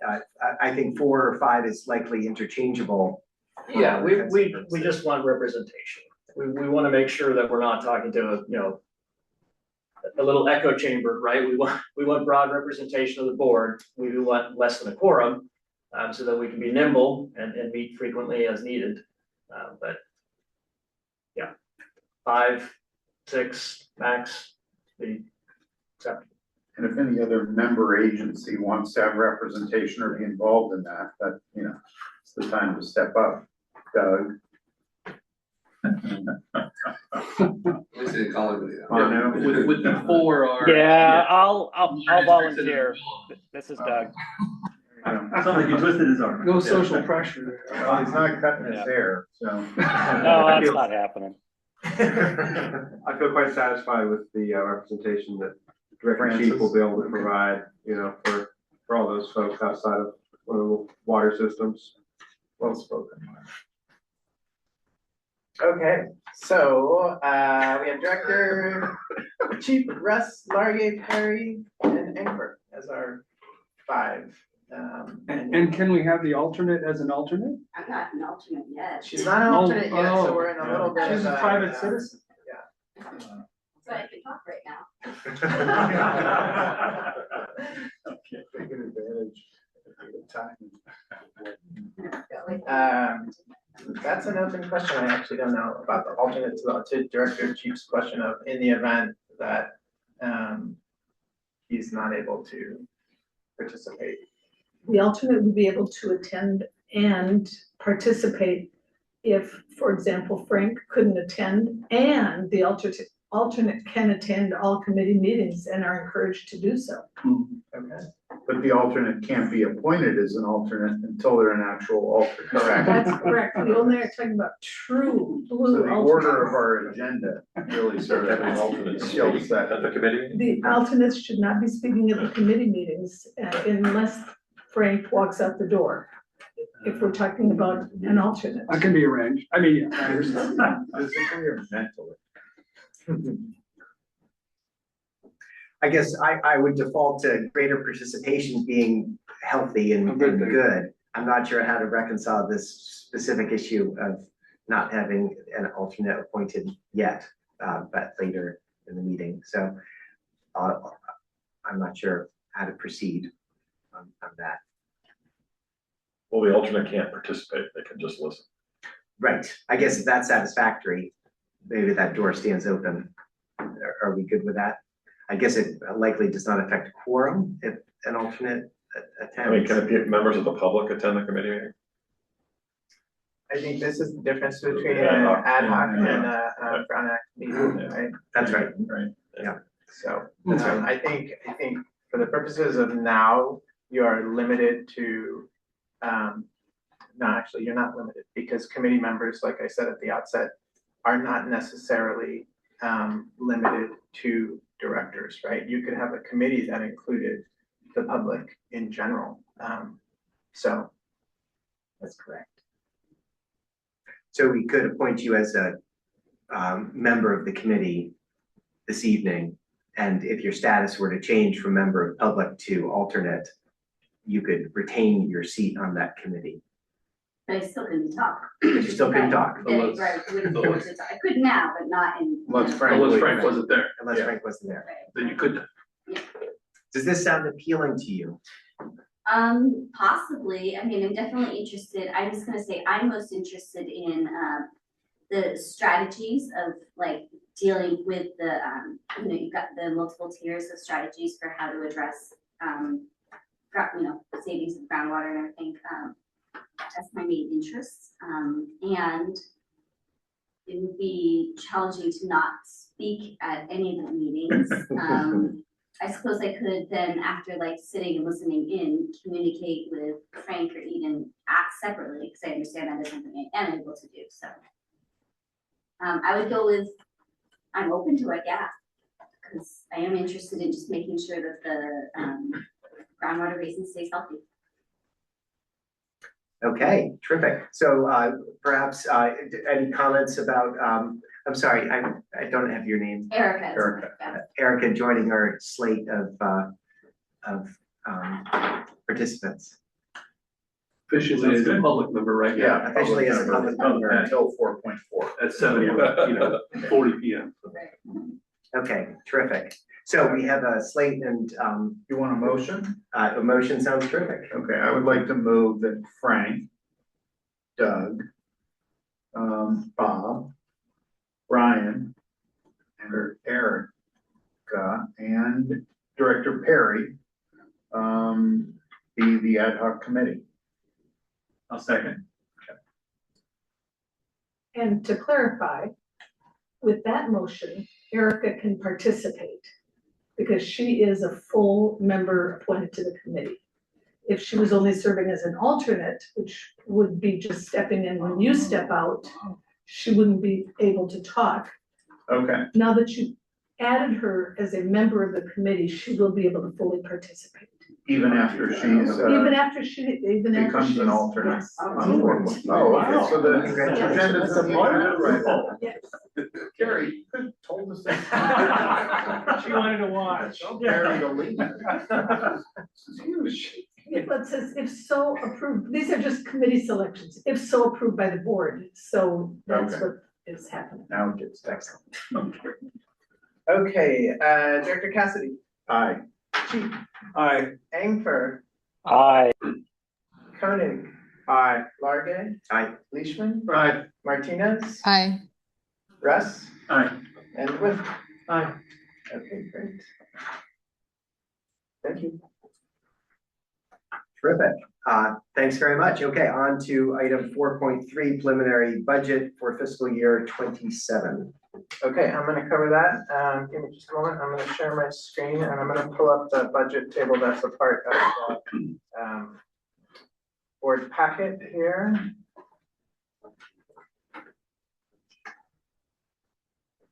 Okay, great. Hopefully, give that a second for the folks online. So this evening, this is the opportunity for the board to see the preliminary budget. This is based upon our actuals through December 31st for the current fiscal year with projections out through June 30th. And so what I want to do first is just orient everybody to the table, and then we'll dig into some of the totals here. So the leftmost column there are major categories. Well, I'm gonna walk you through all of those. As we go left to right across the table, we have the fiscal year 2024 actuals. We also have the fiscal year 2025 actuals. And so these should align with what you're gonna see in an upcoming item here as we look at the audited financials for 2025.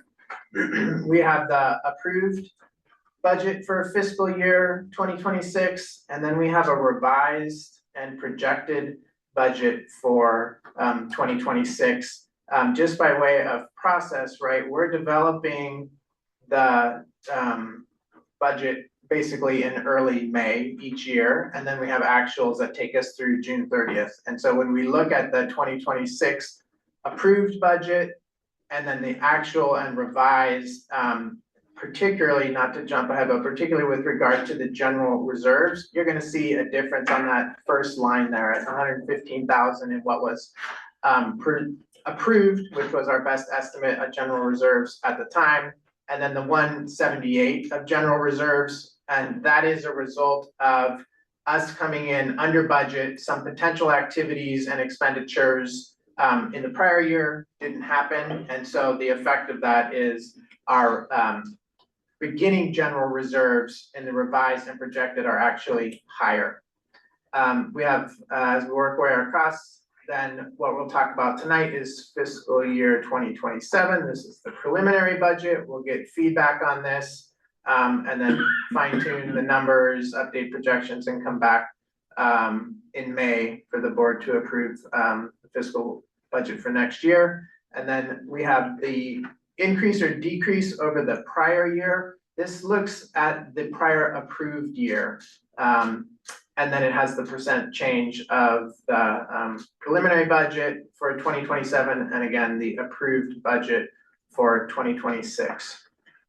And so as we look at beginning reserves, I mentioned the increase between the approved total there and then the revised and projected. For next year, you see the change in reserves by approximately 24% overall. That's because, as you can see in the reserves, we have both general reserves, but then we have these two additional designations. We have the 5-year evaluation, which is underway right now, which you heard about.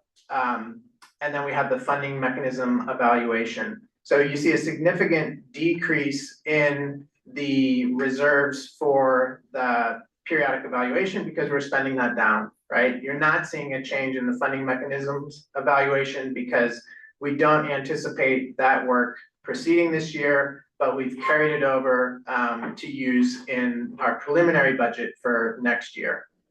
So going down from there, operating revenue consists, if we start in the leftmost column, that still reflects when we had grant activity from Department of Water Resources. So that's where you see the 184,000 there, just above the total operating revenue, the gray bar there. We haven't had that for the past couple of years. And so in more recent years, we're relying upon contributions from both the member agencies and the represented agencies as our overall funding. That for next year has decreased that ask slightly by 13%, so a slight decrease there. And that is also offset, and you'll see it as we get into ending reserves as well, is we continue to use our general reserves to offset the operating expenses. And by doing that, right, we are reducing the contributions from the member agencies. In terms of the total operating expenses, we have it in sort of four major categories. We have the administrative services, that we have a slight increase going from this year to next year. In recent years, we have come well under budget in that category. However, we continue to budget on the conservative side because in the event there are unexpected things that come up in the course of the year, special meetings or other activities, we want to ensure that we have the funding to do that. If we are coming in under budget, it's rolling into reserves, and then we can utilize those reserves to draw down in the next year to offset agency contributions. So excuse me, drink something there. As we get into professional and contract services, you see a pretty significant drop there. If you're looking at the rightmost of that column, about a 59% decrease in that overall amount. That's because we're going to continue to see a significant, as the periodic evaluation work proceeds and that work is getting done, there's a smaller amount for the next year. Some of the other categories, general, administrative, are slight increases, but comparatively much smaller amounts than what's happening under professional contract services. And then the largest category within that, the technical services line, I'm gonna switch views here so you can see what that consists of, because that is the technical support. So there is a table. I need to stop sharing for a second so I can see my other page here. There's a table in the packet.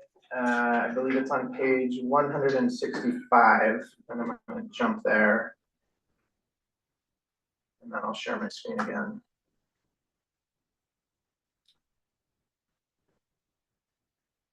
Just to give you a sense, as this is, as I mentioned, one of the larger budget category items here. So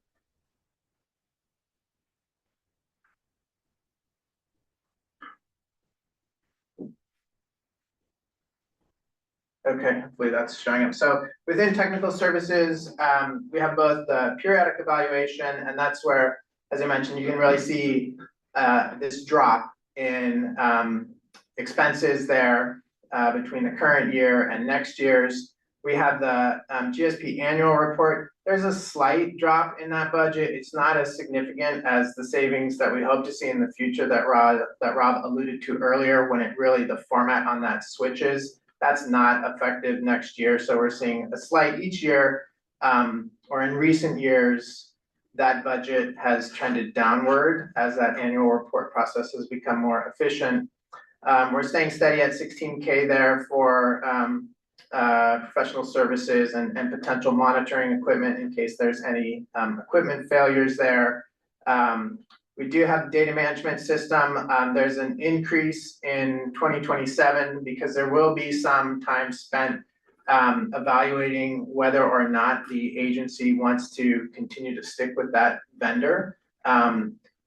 If there is a migration to a new data management system platform, it's no small effort. And so before we make a decision on that, we've allocated more funds to really assess some of the options there. You can see stream monitoring decreases somewhat slightly, and then there's the funding mechanisms evaluation. We've had that as a placeholder in the budget, but have not got to that work yet. we've mentioned in the past that the Mid-County Groundwater Agency, the neighboring basin, is doing a funding mechanisms study right now. It's an involved process. They're in the midst of sort of looking at what have 30 or so other GSAs statewide done in terms of looking at how groundwater sustainability agencies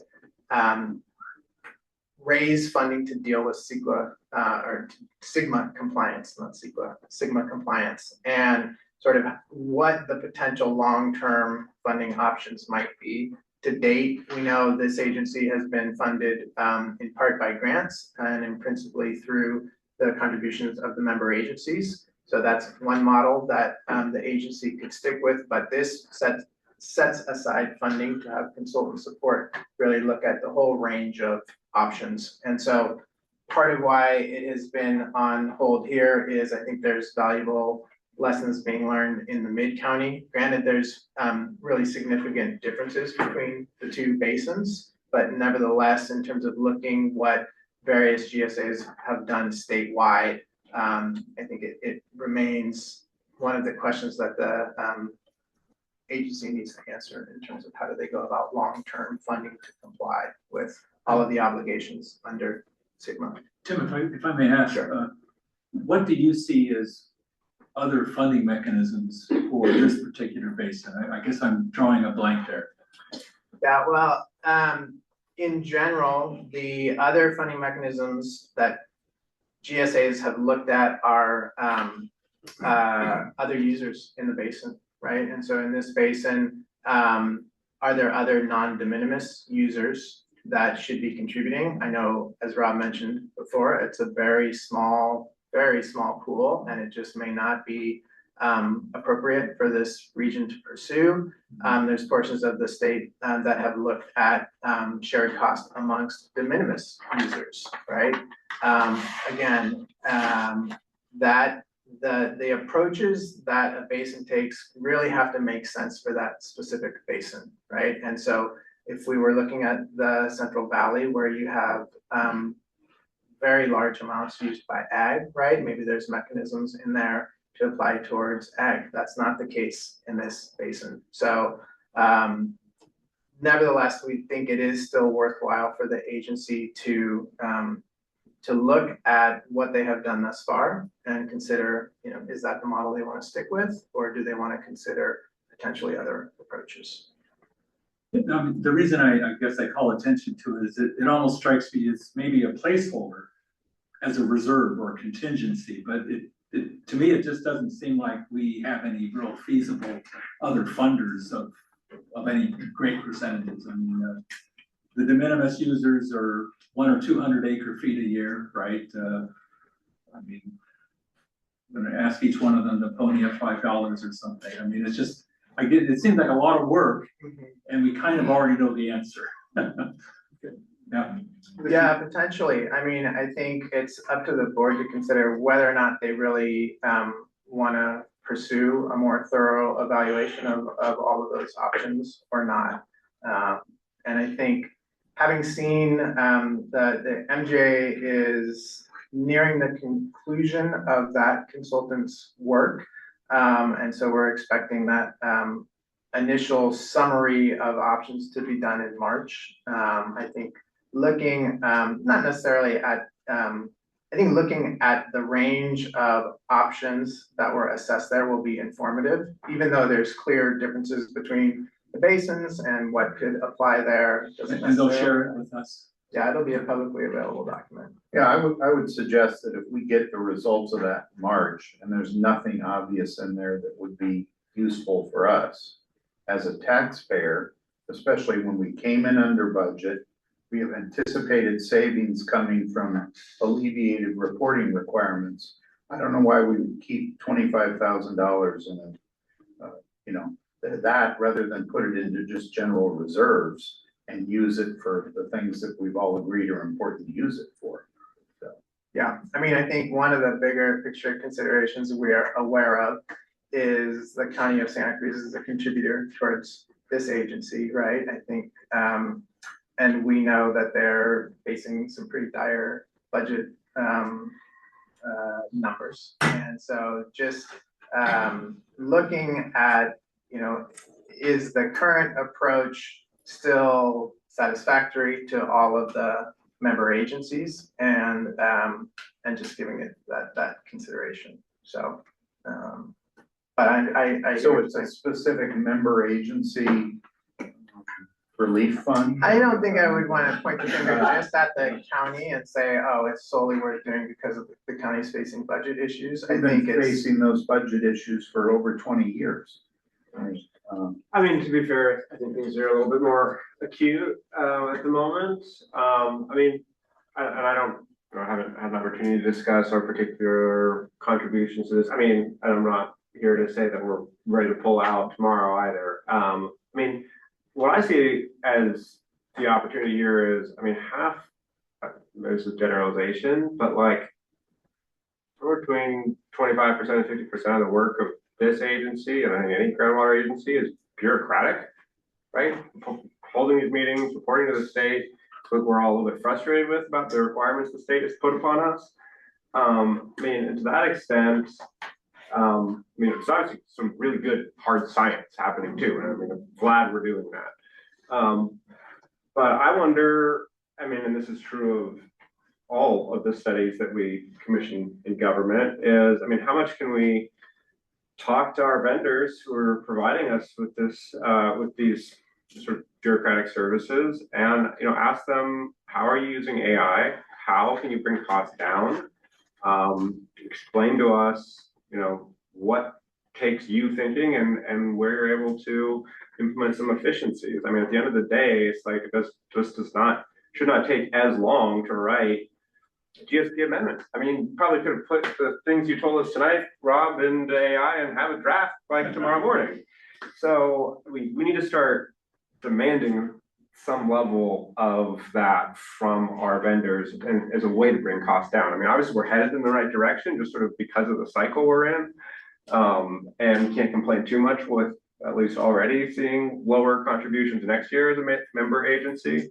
But I think that we could get more proactive as far as asking for how our vendors are planning on utilizing technology. I mean, that's what we're seeing across the private sector, and I think we owe it to taxpayers to do the same with use of their money. Bravo. On that vein, not to put you on the hot seat, Ted, but the 260 plus 15,000 for admin and general admin is actually more than half of the budget. And all these other categories have dropped. Tech has dropped by 30%, the tech services, and we've certainly heard outlines that we've got this, we're sort of on a roll here. And so I guess I wonder, is 50% of the budget for admin, is that really necessary? Or is there some room there that can be trimmed? And I just throw it out. Yeah, no, it's a good question. And actually, it's something that's come up before because for a number of years now, the administrative coordination contract actually includes all of the administrative as well as the GSP planning support as well. And so I think it would be more accurate if we were to divide that number up and take the portion that is solely administrative in nature. So holding the board meetings, doing all of the contract management, sort of all the necessary day-to-day functions that relate to administrative work, and showing that item under administrative coordination, and then breaking out the planning support and the Sigma compliance work that's also included in that 260. Because I think the way it's presented right now, and you see it in the audit findings as well, it does inflate the impression of how much administration is happening here, when if we split that number out, that's gonna, it's not quite 50-50, but it's much more in the ballpark of about half of that amount is actual agency administration, and the other half goes towards all the range of basin planning and monitoring and other activities that we're supporting as well. Yeah, I mean, the more detail, that'd be great. So essentially, you're saying the GSP periodic evaluation and amendment number down there, we see it go from 195, it dropped down to 32,000 and change. That's deceptive because it really just bounced up to a different line, some of it. Say that again. I Well- wanna look at the same number that you're looking at Yeah. there, so I'm understanding your question.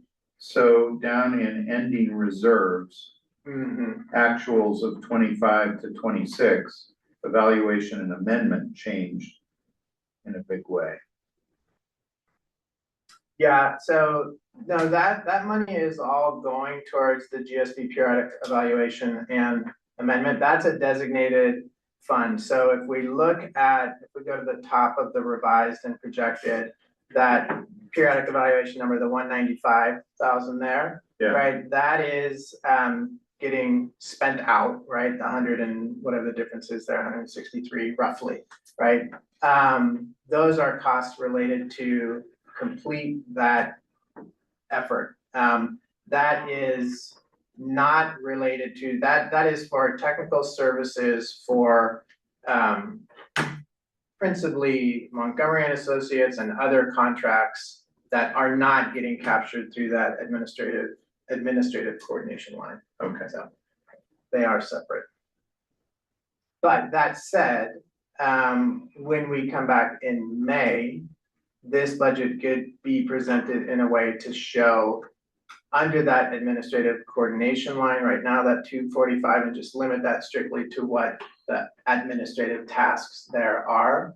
And then pull the other things that could fall under technical services there. Okay. So, I think that would be a way to do that, to sort of get at Director Russ's and some of the other questions on that. Yeah. And I don't know where this is appropriate, Tim, but I did see in the package that I guess come June of this year, we discuss, I guess there's a reallocation, or we can, as far as the joint powers agreement is for who pays for how much, is that correct? Well, that has typically been done through the budgeting cycle here. So we have the agency contributions that are listed in, and we can look at FY 27 as an example. And so there's the, I'm referring to this column here. Let me share my screen. I realize that I stopped sharing for those online. Okay, right. And so that the cost share between the agencies is not something that is tied, is specified through the joint powers agreement. That's a decision that's been done through agreement amongst the member agencies. And then in addition to the member agencies, we have City of Santa Cruz, which has voluntarily agreed to contribute, I think it's about 5% in recent budget years, as well as Mount Hermon Association. And those rough estimates approximate for the both of the districts and Mount Hermon align with groundwater usage percentages within the basin. And so there was a discussion early on, and I think it's modified slightly over the years, but that the member agencies and those other contributing agencies came to agreement in terms of, percentages that they were willing to contribute. Right. And so that's something, when I was alluding to the funding mechanisms or the funding study evaluation, that's the sort of thing that could be reevaluated through that study, right? Is the current allocation amongst the member agencies and the other agencies still considered equitable? Do they want to see changes to that? If there were other entities that were contributing, what would those potential scenarios look like? And that's what's happening within the Mid-County Groundwater Agency right now. And so they're laying out sort of these various suites of options that then either an ad hoc and or then the board will consider. But aside from hiring a consultant to talk to all of us and talk about cost sharing, I mean, we can do that ourselves. Internally, sure, yeah. Because it's been, as far as groundwater usage, the numbers are 5 years old then, or Do you know when the original allocations occurred? I would have to go back and look at when it happened. Because obviously Scotts Valley would hate it if it was based on 2004 usage, you know, where they were up twice as high as they are now. Yeah, it's not as dated as that. Okay. Yeah. But I guess I just bring that up as an issue that maybe for future discussion, you know, to sort of see where we are and how long it's been. Yeah, So for at least like these 4 fiscal years we're showing on this, we've used that same allocation percentage? That percentage hasn't changed on a year-to-year basis? I think it changed going back about 3 years. Mount Herman's contribution increased. They were at, I think, 2.5%. They went up to 4.5%. At some point within that time frame, maybe a few years prior to that, the city also started contributing. And so once those additional contributions came in, I think that was the last time that it shifted. But how did we arrive at those 3 years ago with my foggy memory? Was it voluntary or was it based on some metrics of? It is based loosely upon metrics, but ultimately was voluntary. Yeah. It's what the agencies agreed to.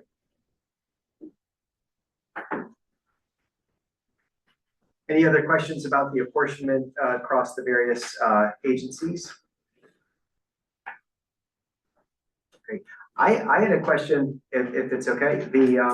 And forgive me if I'm just clueless on this. So we have total operating revenue and total operating expenses. Generally speaking, the revenue is less than the expenses by a fairly substantial amount. And as a result, the reserves are dwindling. It looks like we're about 1 year out or 2 from exhausting reserves. Yeah, it's a good question. The board approved a reserve policy last year that set a general reserve target at 20% of our annual operating expenses. So as we're developing the budget, we're actually working backwards in part to say, okay, here are our total operating expenses. Here's our target on general reserves. We want to make sure we've got that 20%. Then beyond that, how much of that reserve can be used to basically offset the agency contributions and get us where, you know, we have a balanced budget essentially. Got it, thank you. And then I guess as part of the budgeting exercise, is there an effort to anticipate what the future budgets might be?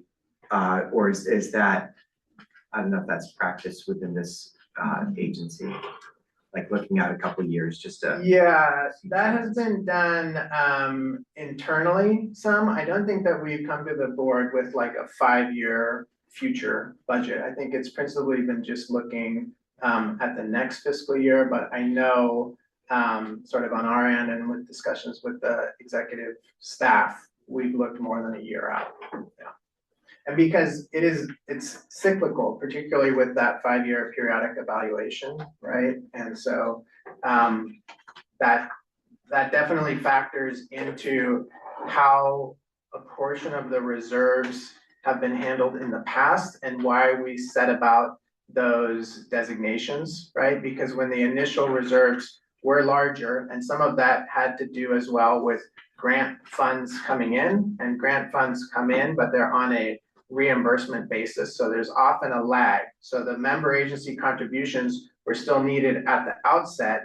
Eventually the grant reimbursements come in. That had the effect of increasing reserves when those reimbursements came through. But we were aware that there was going to be this periodic evaluation, which was going to be a costly endeavor. It wasn't too far out, and thus that's where the designated reserve came into play, because then there's less of a spike in the member agency contributions when we go through this, you know, cycle of doing the periodic evaluation. Right. So, but at this point, yeah, you are correct. Those have now been drawn down. When we get through next year, right there, there is not a specific designated. There's a little bit as we start fiscal year 2027 of a designated reserve for the 5-year evaluation. But then as that work is completed, that's exhausted. So. Thank you. Okay. May I talk a little Yes, bit? please. So, I want to kind of emphasize that it is the amount to be paid by the member agencies isn't really something that we can negotiate because the JPA agreement refers to the statute. And that's 107.3 of the 3.0 of the water code that says a groundwater sustainability agency may impose fees, blah, blah, blah, to fund the cost of the groundwater sustainability program.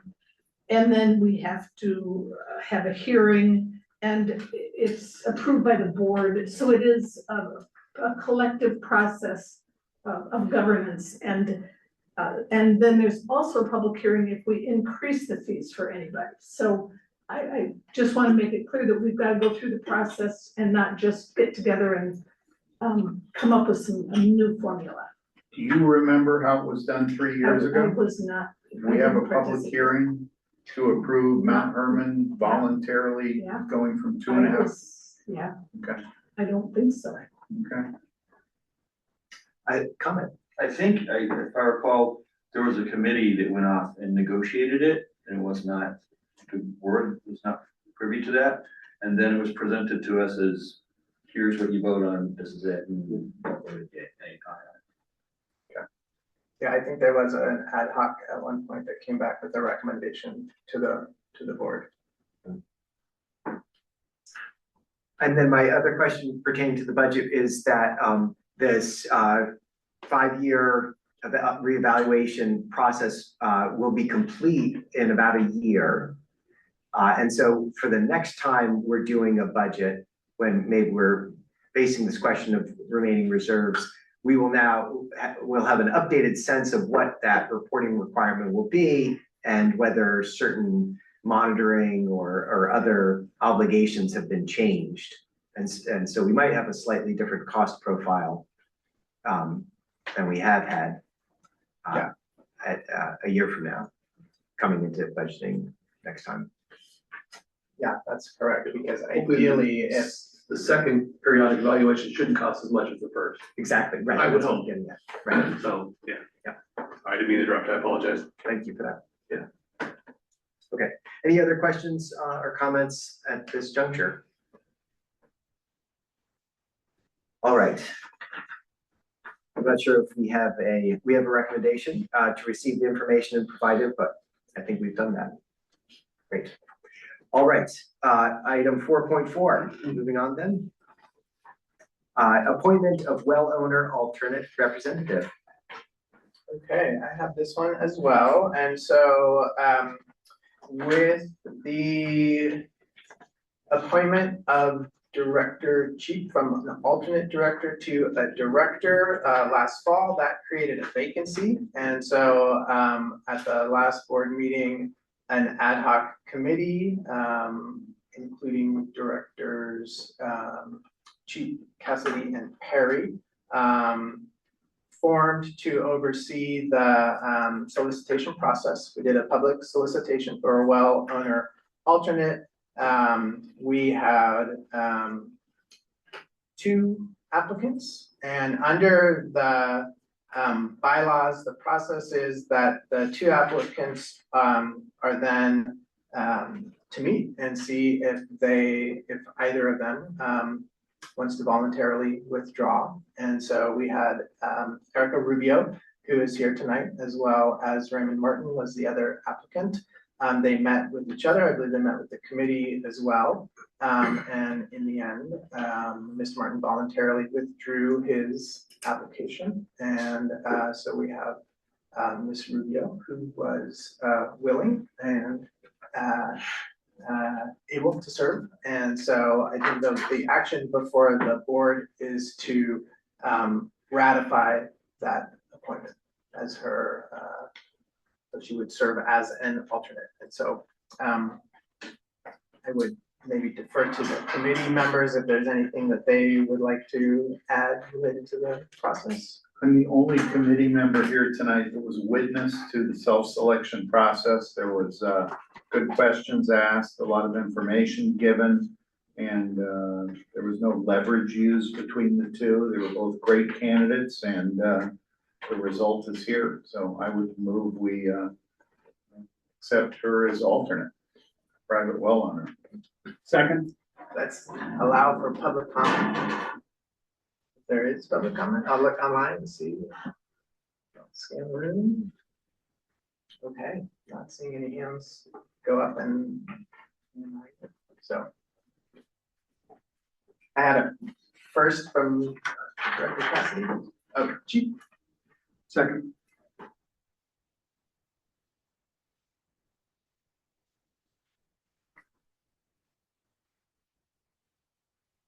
Okay. Director Cassidy, Aye. Chief, aye, Angfer, Aye. Koenig, Aye. Larkin. Aye. Leishman. Aye. Director Martinez dropped off, Director Russ Aye. and Director Wynn. Aye. Okay, great, thank you.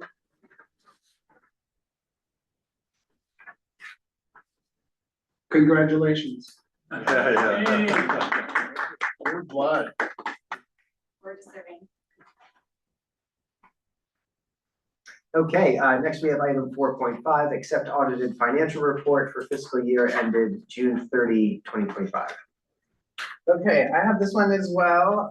Typically, this is done by the treasurer, but our treasurer, John Dillon, is at a conference this week. So I'm gonna give you just a high level summary here. And if there are questions, I can try to answer them. And if need be, can come back and defer to John for additional detail. But I think the overall finding, as you saw from the board packet, is the agency's independent auditor, Nigro and Nigro, audited the financial statements and the balance sheet through June 30th, 2025, and the related statements, and they issued a clean audit report that is an unmodified opinions that the financial statements were presented fairly and in accordance with generally accepted accounting principles. The details of the report are in the packet, and I can pull them up and go through them if folks would like to see them. They are generally within that they call out the financial highlights, so to speak, and what you'll see within that financial section is going to be very similar. It should match what we just looked at through the actuals for 24 and 25. And so you're seeing the net position increased by about 10% from the prior year. And agency operating revenue decreased, and agency contributions from 24 to 25. Agency's operating expenses for 25 decreased, and so a lot very similar from essentially what we just looked at within the budget table itself. So the report presents additional details overall on the financial analysis and the condensed financial reporting, including statement of net position, statement of revenue. There's a notes section there that does go into expanded explanations. There's no litigation concerns at the moment. In addition to the audit report itself, there is a review of internal controls. That's a separate report that's done as a part of this. That did not identify any deficiencies in internal controls that are material weaknesses. So, so I think, again, going back to sort of the main point, it was a clean audit of the financials. Are there any questions? I've got just a couple of questions, Tim. Okay. And this came up within our own district. I see that on average, it looks like the agency is sitting on $250,000 in cash in a checking account. And that funds 5-6 months worth of operations. I'm wondering, is there any ability to put a good chunk of that in an account that makes a little interest? Because that would be an extra $5,000 to $10,000 a year for not doing a whole lot of work. Right. Yeah. You know, every little bit helps. Right. Yeah. I can follow up with the treasurer to see what the status of that is. Yeah, I mean, I don't know if it's possible, but It is possible, yeah, I Okay. believe that the board approved an investment policy some okay. years back, and so we can check on the status Yeah, of I that. know the county has some funds that, make right now about 4%, so it's not a bad deal. And then I just had a question to understand the legal and financial relationships. The regional water, you guys, you're a wholly owned subsidiary of the Santa Cruz, the Community Foundation for Santa Cruz County. Correct, we are a subsidiary, we're a separate nonprofit, so we're both 501c3s. We're considered a supporting organization of the Community Foundation. But the employees of the Regional Water Management Foundation are, we are employees of the Community Foundation, and we're housed, our office is at the Community Foundation. So our support to this agency is via a contract with the County of Santa Cruz. The County of Santa Cruz participates in both the Santa Margarita groundwater basin as well as the Mid-County groundwater basin. Both those GSAs has very similar needs in terms of their administrative support and their planning needs. Both of those agencies elected for what they call a collaborative staffing arrangement. So neither of the GSAs have employees themselves. All of the work is contracted out. And so going back 3+ years now, was the last time the county did a competitive solicitation, did a request for qualifications to provide the administrative planning and services. So we were awarded a contract through that process. Okay, thank you. Because I was just not understanding in the audited list of reimbursements, the checks to you folks were actually made out to Santa Cruz County Environmental something. And I didn't understand what that was exactly, but. They're made out to Santa Cruz County Environmental Health, which is where their water resources program is housed. And because County of Santa Cruz Environmental Health issued the contract. RFQ, they're the contracting entity. Got it, thank you. Thank you for the clarification, okay. So no question, if I may, I just want to comment on the independent auditors themselves. I've been very personally impressed. We've used them with the Scotts Valley for years. Several, I don't know how many years the audit was. I was a member of the finance committee when we selected them for the first time when we were switching from our previous auditor. Very professional. They've done an excellent job. And I've been every interaction that I've had with the auditors, the staff that they, it seemed like they're doing, and I've talked with our previous finance manager, current finance manager, have nothing but positive things to say. So I've had great relationships with them through the Scotts Valley Water District. So that's all. Perfect. Other questions or comments? Okay, terrific. I believe there's not an action with this. On this one, I think there may be. Let me pull it to up. accept. I think we are going to accept, or the board is going to accept the report. So let me pull up that slide. That's right. Accept is different than receive. So.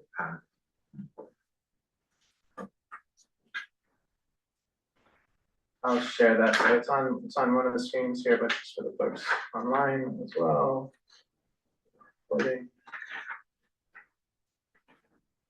I'd imagine that is correct, that we should have a motion to accept the Santa Margarita Groundwater Agency audited financial report for the fiscal year ended June 30th, 2025.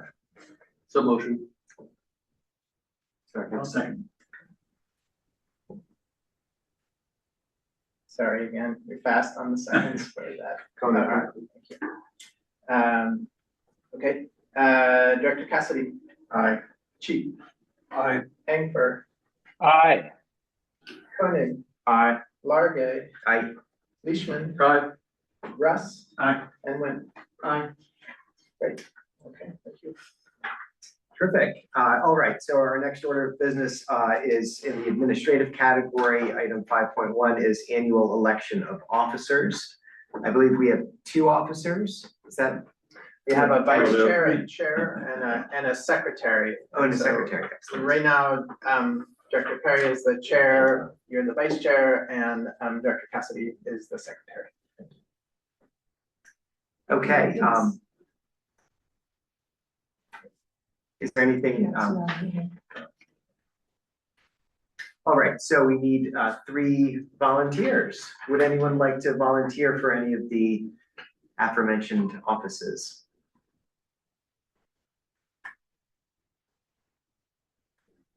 Okay. I'm happy to be secretary again. Nobody ever wants to do it. It's fun. I don't have the knowledge of everyone here, but if the group's in need of a chairman, I'm only giving it a shot. Thank you very much for that. I'm also happy to defer. Excellent. Now, Doug, you've served in a chair capacity recently. Would you like to say anything about the offices? I've never served as an officer of this particular board. I would suggest that we consider that the vice chair elevate to the chair, and we maybe Director Russ could come in as vice chair and gain some experience. I think the convention is to have a Scotts Valley and a San Lorenzo Valley split the 2 roles of chair and vice chair. Yeah, historically, it's just sort of teeter-tottered. That's right. Equal, yeah. Yes. I think there was some concern in the past that there was some conflict and potential adversarialness there that I think is kind of water over the bridge where it's gone. I don't think that there's that anymore. So I don't think that that holdover from the past is really required anymore. Right. I believe that Chris Perry expressed a willingness to serve also. I feel a little remiss in how to navigate that in his absence. I'm quite sure that he was willing to serve in that capacity. And your willingness to serve is very helpful too. My recollection was that Chris was willing to serve as chair again, if that's helpful. I don't know if we're supposed to alternate year to year. Seeing as you're brand new, one option would be for you to serve as vice and for him to serve as chair. Or if you'd rather dive right in, I'd imagine he'd be willing to serve as. I'll defer to what the group thinks is most efficient and most productive. Okay. Brian, you're the current vice chair. Do you have interest in? I am the current vice chair. I am oversubscribed in my obligations, and this is a lovely opportunity that I did not expect from Bob. Thank you, Bob. I'm happy to pass the baton. You don't have a Thank you for bottomless asking. plate like Frank does. Right. 5 jobs and working on 6. Okay, right, yeah. No, I just have one job. Well, one paid job. Okay, so any discussion about this topic as we try to sort things out, and sorry for being so clumsy about it. My suggestion would be that Director Perry and Director Russ could, I'm sure, sort it out, but I'm a little leery to nominate Chris for chair in his absence. I mean, or yeah. I'll be happy to nominate Chris as chair. Okay, I don't know how to take someone's temperature when they're not here. Right, But I do recall, and my memory is a like little foggy, he was quite willing to serve in that capacity. do we have a monitoring well on Yeah, the that? monitoring will. Yeah. And plan Pressure or A, manual? plan A was for Chris to be chair again and for me to be vice chair again. Now that I'm remembering what we talked about. We could do that, but just sub the 2 of us out. I'm fine with that if you are. Sounds like you got a motion. Okay, You're doing great. So. That sounds good. terrific. Let's do that then. Okay. All right, so, You want a motion? sure, sounds All great. Perry, Russ, chair, vice chair. And you. You want me to- Cassidy, Yeah, okay, secretary. I'll sign the document every meeting, that's fine. Terrific. Yeah. Okay, Thank you for bearing with me through that. Perfect. And then, Terry, do we need a formal vote on that? I know I think we typically do a vote after the annual. Probably. Let's do a vote. Yeah, okay, perfect. Lock it in. Yes, okay, so Director Cassidy. Aye. Director Cheap. Aye. Director Engfer. Aye. Director Koenig. Aye. Director Largan. Aye. Director Leishman. Aye. And Director Russ. Aye. And Director Lynn. Aye. Great, thank you all. Okay, terrific. Now we have a Brown Act update, by Carrie Rain, Legal Counsel. So I've got about 3 or 4 minutes to update you on a new legislation. Are we too tired? Should I punt it for 3 months or should I just proceed? Do it. Okay. So, there's a new law, SB 707, that came into effect on January 1, 2026. And it's focusing on teleconferencing. Some of you are new to this organization and might want to get up to speed on the teleconferencing options. So we have traditional teleconferencing, just cause teleconferencing, which happened tonight with Supervisor Martinez, disability accommodation and emergency, which I hope we're never going to have because that's when the county or the state declares a state of emergency. So I just kind of don't want you to remember all the details because I will never remember the details and we're going to have to look it up anytime. But I just want to focus on the variables and all the things that staff has to think about depending on the type of remote and teleconferencing that's being requested. I think this legislation was written by mad lobbyists, only intended to mess us up. So traditional teleconferencing is first. You can use it for any time, vacation, business travel, for convenience. Audio only is acceptable. It doesn't have to be 2 ways. You can just have a one-way feed of information. The remote location, which is where the member is in the remote location, must be open and accessible to the public. They have to put the note on the door and let the public in. The remote address must be printed on the official agenda. So that's something staff has to think about. We have to know that somebody wants to exercise this before we issue the agenda so we can put you on the agenda. And the physical agenda must be posted at the remote location. This is what's crazy, and this will change in every type of remote meeting. A quorum of the board must participate from locations within our agency's jurisdiction. So we've got our groundwater agencies. So if you're out of state, you're not going to be counted as a quorum for that particular matter. Next, just cause teleconferencing. You can use it for a whole host of things: illness, caregiving, child care, physical or family medical emergencies, official travel, and then military service as well. You can request to go just cause, and the board doesn't need to approve it. If you just request, that's good enough. The technology is different. You have to have both audio and visual and have the public be able to hear. The remote location remains private, so you don't have to post the notice on the door. You don't have to put the agenda on the door, and you don't have to let strangers in your house when you've got a sick kid. Quorum, this is a new one. An in-person quorum, that's us, an in-person quorum must be physically present at a single public meeting location. Now, why it's different for a traditional versus we all have to be in the room in order to allow Supervisor Martinez to be present is crazy, but that's the law. The participant must publicly disclose any adults in the room. They don't have to disclose children. Some of the lobbyists think that if there's an adult in the room, that's somebody who's going to persuade you to make horrible decisions or something like that. So you have to disclose who's in the room, and this limitation for our agency can be only used 2 meetings a year. Disability accommodation, and this is really a good one. Finally, the California legislature recognized that when somebody has a disability, like, and it's defined under the ADA, that they're going to give you some flexibility. They define the disability as a physical or mental impairment that substantially limits one or more major life activities of such individuals. So if you're sick, if you've got cancer, then that's when you can use this.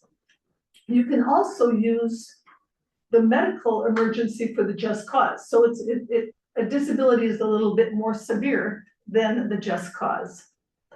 Both audio and visual are required, but if the disability requires that you not show audio, for example, if you're if you're in the hospital and it would be too much personal information to be on the video, then you wouldn't have to show the video of the person. Public access, the remote location is completely confidential. It's not on the agenda, not open to the public. Now here, unlike just cause, the member participating is treated as an in-person attendee and does count toward the quorum. So that's different than just cause where you don't count toward the quorum. You must publicly disclose adults in the room, and there are no annual limits. So the last one is emergency teleconferencing when there's a state of emergency, and we're not going to have to worry about that because everything's going to be fine. So the moral of this lesson is to reach out to Tim. He's got a great staff who understands this backwards and forwards. You kind of understand that when we're looking at it, it affects the type of notice, the type of technology, it affects the quorum calculation and where people have to be for purpose of the quorum. It affects the annual limit in some instances. And I remember that the disability is most deferential to the board members. And my question is, why do they have to make it so hard? End of story. Thank you. Any questions? All right, thank you very much. Staff reports, financial report for July 1, 2025 through December 31, 2025. Yeah, as I mentioned, the treasurer is not here this evening. If you have questions, I can attempt to answer them, or we can pass them along to John Dillon if there are any. The item itself is in the packet. Any questions? I'm sorry, go ahead, Tim. I was just gonna note the same on 6.2 and 6.3. They are elements of the packet, and so I don't think we're planning to do a staff report on either of those, but they're included for reference. But sorry, I didn't mean to preempt your questions if there are questions on the financial. Terrific. Any questions on the financial reports? Okay. And as Tim mentioned, there's two other staff reports, the Santa Margarita Basin GSP Implementation Activity Status Report and the Annual Status Report on Board Fair Political Practices Commission Compliance and Other Requirements. Any questions on those? Frank knows what he has to do. Click the boxes. No questions. No questions. Okay, terrific. Item 7.0 Directors Reports, 7.1, any reports from directors? All right, seeing none. Future items, invitation to the board for future agenda items.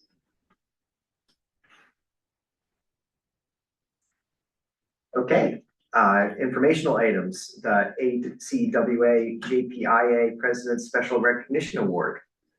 So the agency gets its insurance through Aqua JPIA. There were no claims in the prior year, and so there's a special recognition in the packet. No dividend or rebate or money. Or giant checks. Just a certificate.